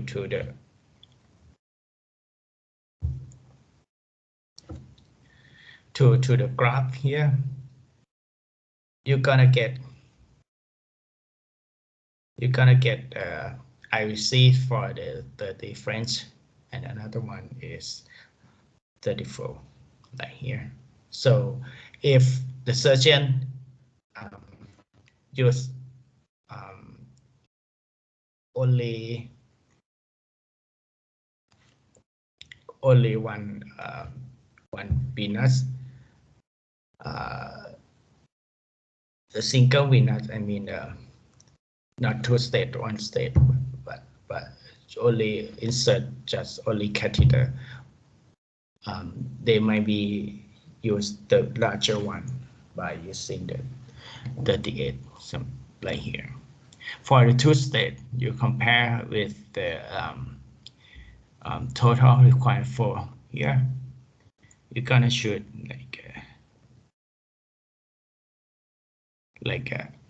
you're gonna shoot the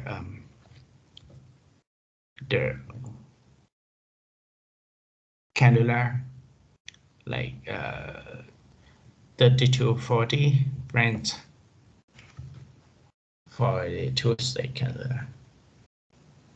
We compare with the blood loss about 10, and here is the requirement flow.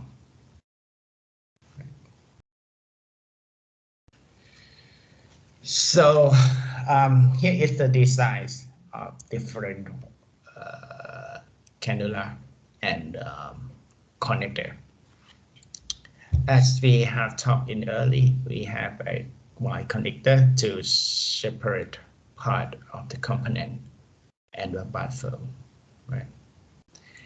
And this one is a strand connector that's using for the 2-state cannula. All right, here is the vena cannula that they use for the peripheral assertion.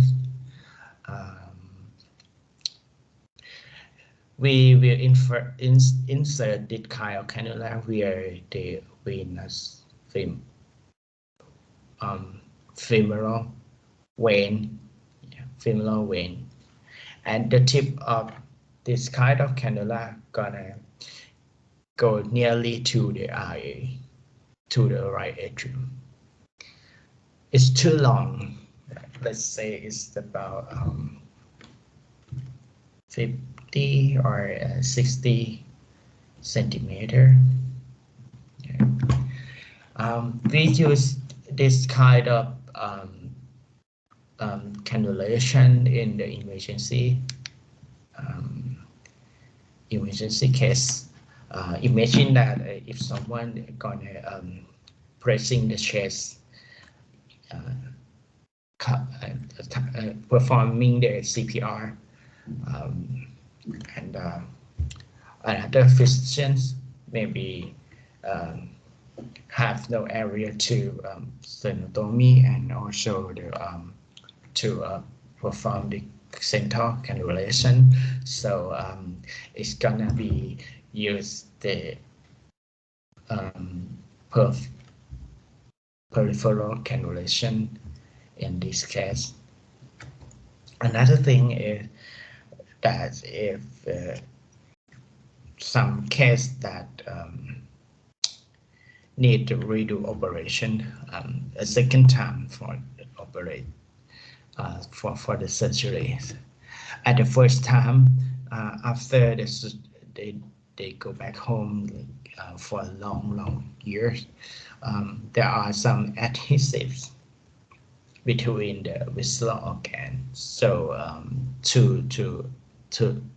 to perform the surgery is quite take a risk to bleeding and cause the hypotension because of hypovolemia from the bleeding.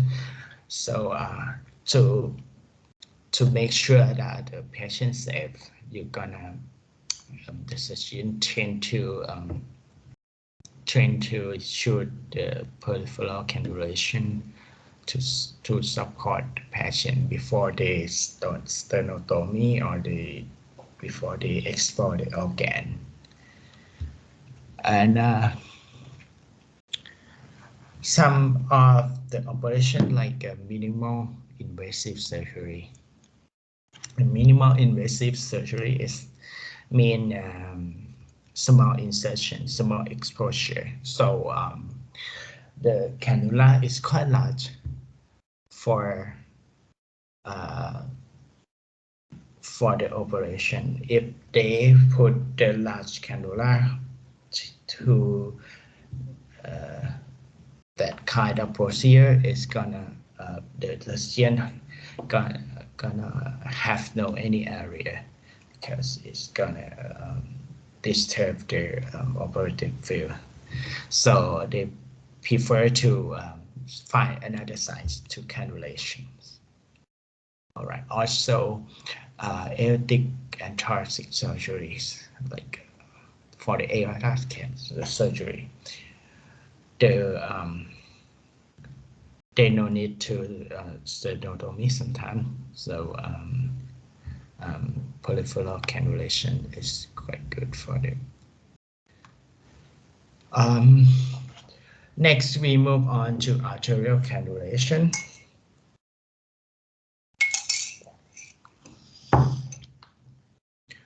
All right.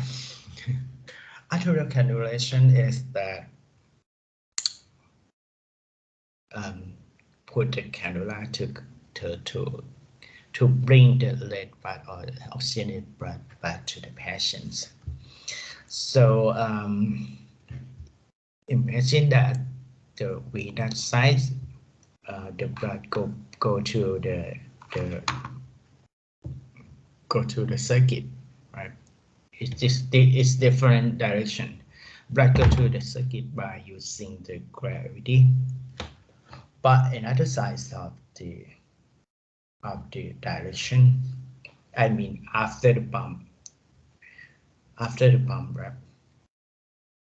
Pump forcing the flow go through this circuit, also forcing the pressure throughout this circuit.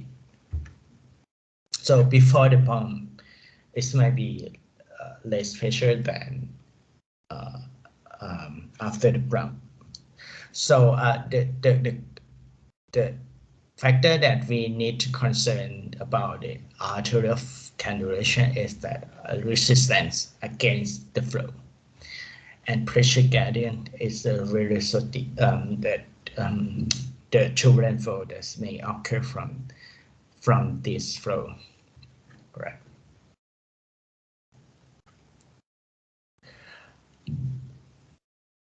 So the good arterial cannulation need less pressure gradient and less turbulent flow. Okay. If we have the big gradient, like more than 100 millimercury, it may be cause the hemolysis and protein destroy. So that's why we have a lot of designs of the arterial cannula. Some of you got the angle tip like this. Some of you got the diffusion tip like this. Yeah. Just show you the different designs of the cannula tip. Here is the tip that they aim to reduce the jet flow effects on the cannula flow from the cannula flow. So they may call the soft flow or they may call the diffusion tip. It depends on the company.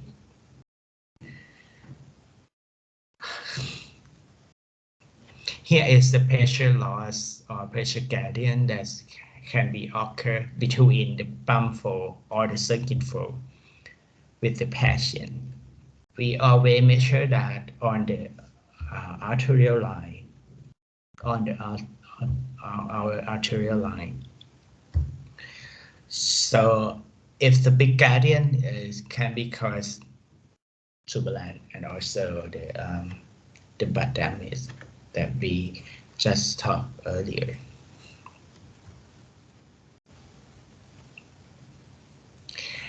Here also the position of the cannula tip.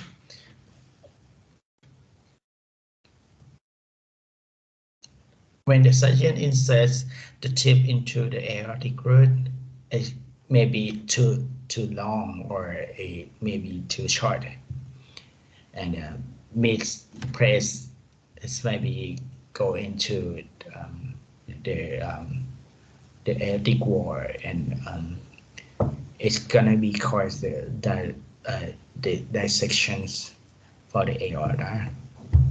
So a good professional is gonna be helped to check this kind of error by measure the we call the arterial line pressure. I will show you later. And also the jet flow, we cannot see the jet flow, but the experienced surgeon should be perform the good arterial cannulation to reduce this risk of the jet flow. All right. In ascending order, we usually maintain the mean arterial pressure to the patient about at 70 to 80, or it depends on the protocol, but let's say it's a general number. If too high, it might be cause the trauma to the blood and also the vessel. If it's too low, it may be cause the malperfusion and also the aortic collapse.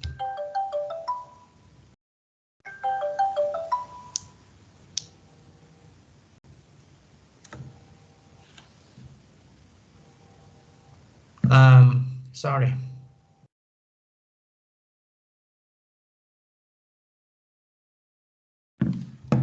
Okay. We need to notify the surgeon if there are something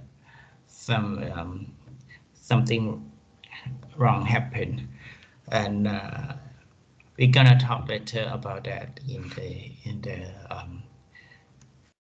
in the chapter called Conduct of Perfusions. Okay, here is the briefly complication from the aortic cannulation.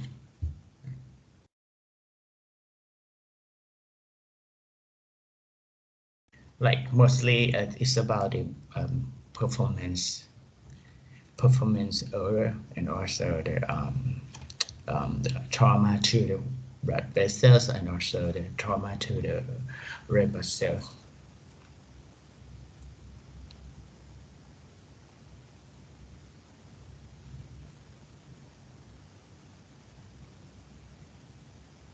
Some guy trying to call me. I'm not sure. Okay, all right. Sorry.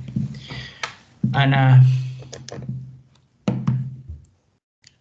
next, I'm gonna talk to you about the peripheral arterial cannula. Same indications as the venous cannula.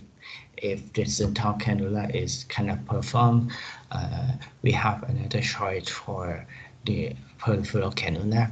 But peripheral cannulation needs the experienced surgeon to do that because it's quite more complex and can cause more complications. They usually perform by percutaneous. Percutaneous that means it's not open. They not exploit the vessels, so they just using the needle. They're just using the small blade. They're just using the sheet or any system that support to the percutaneous system. So the trained surgeons and experienced surgeon gonna good to perform this. Okay. However, imagine that the heart pumping gonna generate flow against these directions. So the peripheral cannulation gonna go back to the patient on the retrograde flow, and the heart. How could I say? Okay, all right. Normally we use the peripheral cannulation on the femoral artery. So the direction from the CPB gonna go from the abdominal aorta, right? So, but another side of the direction is that the heart pumping. The heart pumping generate flow against the CPB system. So now we call the CPB flow gonna give the retrograde flow, the flow against the heart. So sometimes if the lung function like a failure and cannot exchange much, the retrograde flow cannot go to the upper part of the body.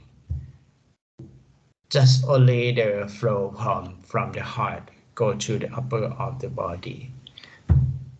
So that's kind of phenomenon or this kind of effect gonna cause the cerebral and coronary lack of oxygenation. In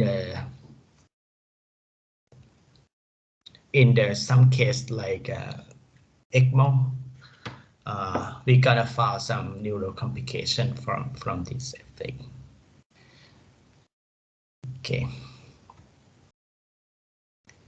And also because of the retrograde flow, it maybe force the emboli go to the upper part, and also the causing the stroke effects.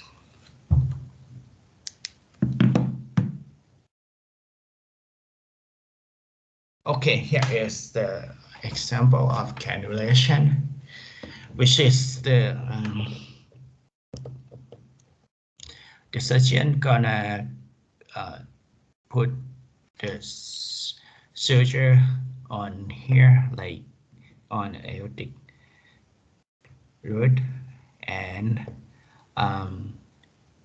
make a pursing surround the insertion site, and they put the braid in here, and another hand gonna force the arterial cannula inside, and after that they gonna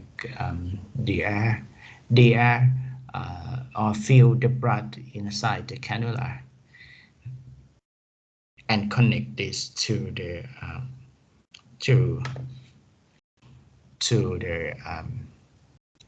Cpb tubing or arterial system, like so. This part or of this part, no need the bubble at all. So they need to clear all the bubble and emboli inside this arterial line, because if you have some small bubble or some micro bubble, it's gonna be cause a stroke to the patient, because imagine that the flow go to directly to illuminate, and also the carotid artery, the blood go to the head directly. For the venous cannulation, you're gonna see the pursings around here, and surgeon gonna put through this two-stick cannula. And here is the separate one, bicover or a single stage cannula. Gonna shoot using the separate part, separate hole, separate insertion. Yes. Femoral cannula. So they do that by using the small needle that I said in early. And after that, they use the dilator and guide wire to guide the long sheet and the long cannula in the vessels here, and then put the femoral cannula and snap it to secure. Any questions about that? If not, we go to the next part, is the suction vent and cardiopedia delivery. Why we need a suction? Because although we receive most of the blood volume from the patients, but some of them gonna leakage from the collateral vessel, go back to the operative field. Sometimes it's maybe a saline or the fluid that the surgeon put into the field. So they need to clear out any excessive fluids to clear the operative field, and the surgeon gonna perform it, gonna see the structure and perform it. So they need another extra drainage or extra pump using as the cardiotomy suctions. So here is the suction that they always used in every open heart surgery. We need the separate pump, separate lower pump,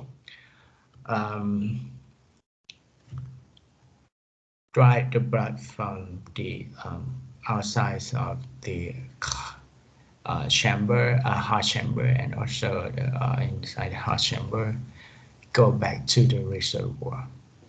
We need a separate port in the reservoir. Right?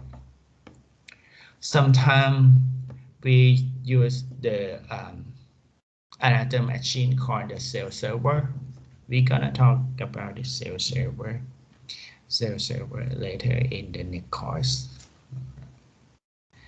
Here is how could I say? It's the one of the blood conservation technique for the open heart surgery, because if we let some excessive fluid out or excessive blood out, if we not reduce it, it's gonna be cause the much more requirement blood from the blood bank, and also requirement for the normal saline or a substitutions for it, and gonna be cause the much more hemodilution and risk of transfusions. So that's why the good suction and good cell server suction gonna preserve the patients also. However, because we use the roller pump, another roller pump is gonna be cause the blood cell trauma also. Venting. The venting system is that we have a operating and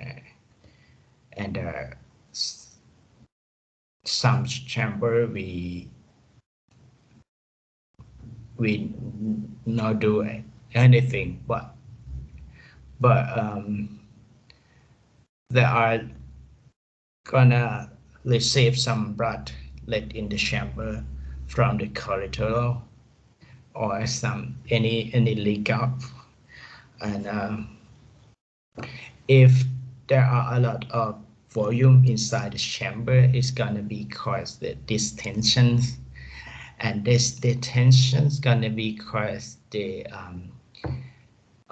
cardiac muscle failure, especially for ventricular, I mean both side. If the volume go into the blood too much and the distensions, after we go back, I mean after we weaning the CPB and separate out from the CPB, heart cannot come back beating well. So that's why during the operation we need the venting system. A good venting system gonna help to the help this protect the heart detent and preserve the heart function, heart muscle also. So this kind of catheter can be put directly to the chamber like this, number 6, or go through from the femoral vein, go to the tip gonna lay in the LV, something like this, or sometimes we can went out from the cardioplegia port in the after the aortic valve or aortic root right here. And also we they can also went out from the pulmonary artery, right? And the vein system need another pump, another roller pump, and another reservoir port. So it's the same complications to the suctions, but the wind we not run too fast. It might be more or less complication than the suction. Try to imagine a lot, but I think this is the core principle of this. Okay, the next thing is that cardioplegia. We know that almost of open heart surgery, we need to stop the heart. Let's say we are the one who can stop the heart.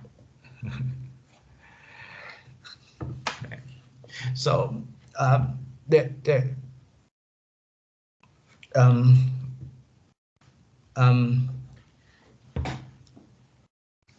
from this cartoon, just you can see the arterial inflow or a arterial catheter or arterial cannula put in here, and between the arterial cannula and the aortic root, the surgeon gonna put the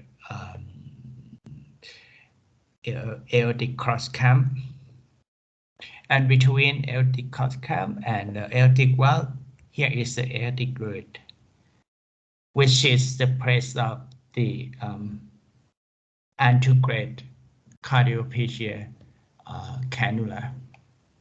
Why we call antegrade cannula? Because the cardioplegia solution is the solution that we given to the coronary circulations. So the coronary circulation is start from the aortic valve cusp, right? So the origin of that is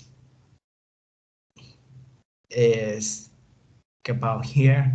So if we put the needle or if we put the cannula here and giving the solution through this kind of cannula, it's gonna go to the circulation by the antegrade flow. So that's why we call the antegrade cardioplegia delivery. However, some operation like aortic surgery, we need to cut this one. So if we put the aortic root cannula, the solution cannot go to the coronary system, right? So we need to another device called direct cannula, direct ostial cannula, like this. The tip of this cannula gonna place directly on the ostial, coronary ostial, or origin of coronary artery, and we can give the blood flow, or we can give the cardioplegia flow through this catheter. On another side of the coronary system is that the coronary vein, right? The main coronary vein that go back to the RA is coronary sinus. We can also put another kind of the cardioplegia delivery catheter. We call it retrograde one because the flow is retrograde. But it's quite larger than the other sides. It's quite larger than the coronary ostium and also the antegrade cannula. and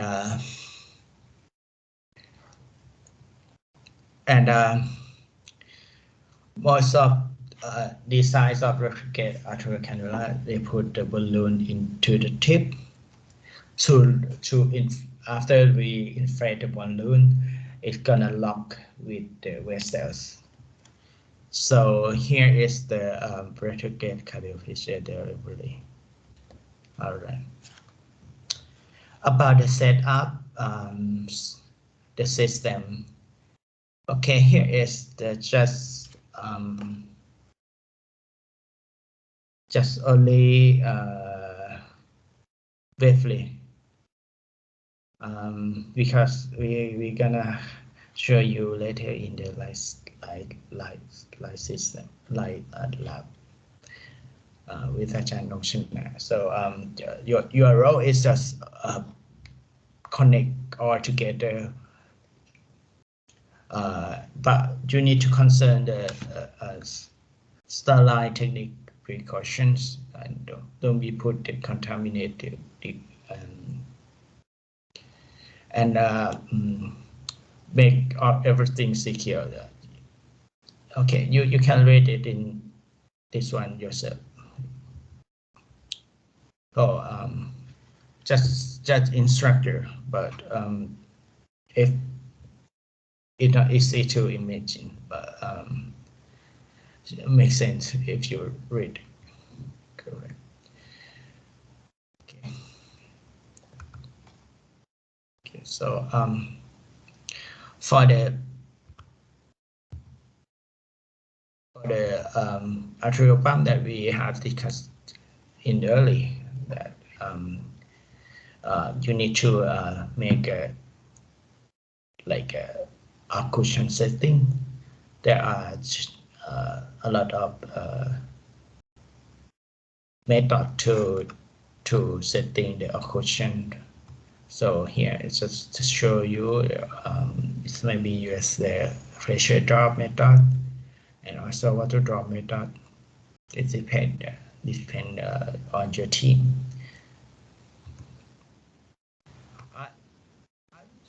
When you have permit back to the laboratory, and we will train one by one, and I got you're gonna get more idea about that, right? And also this one is also need to calibrate, and also the occlusion setting. Primary system. After we connect all together, we're gonna fill the fluid inside to the circuit. I'm ready to use this. Before we connect to the patient, we need to ensure the de-airing from the circuit. We know we not allow the air bubble go to the patient, especially for the arterial size. That means after the blood is exchanged, it's gonna turn to the arterial blood in the CPB. That's kind of part. No need around the air bubble. Thank you. Any question?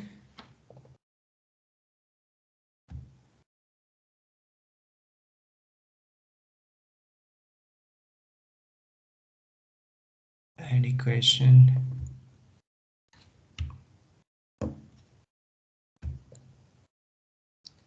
มีคำถามไหมครับ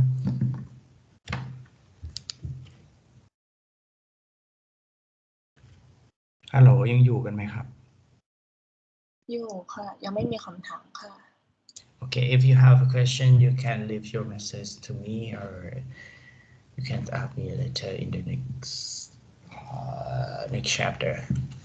So if not, we're gonna break and we're gonna see. We're gonna meet again in the afternoon session. All right. See you.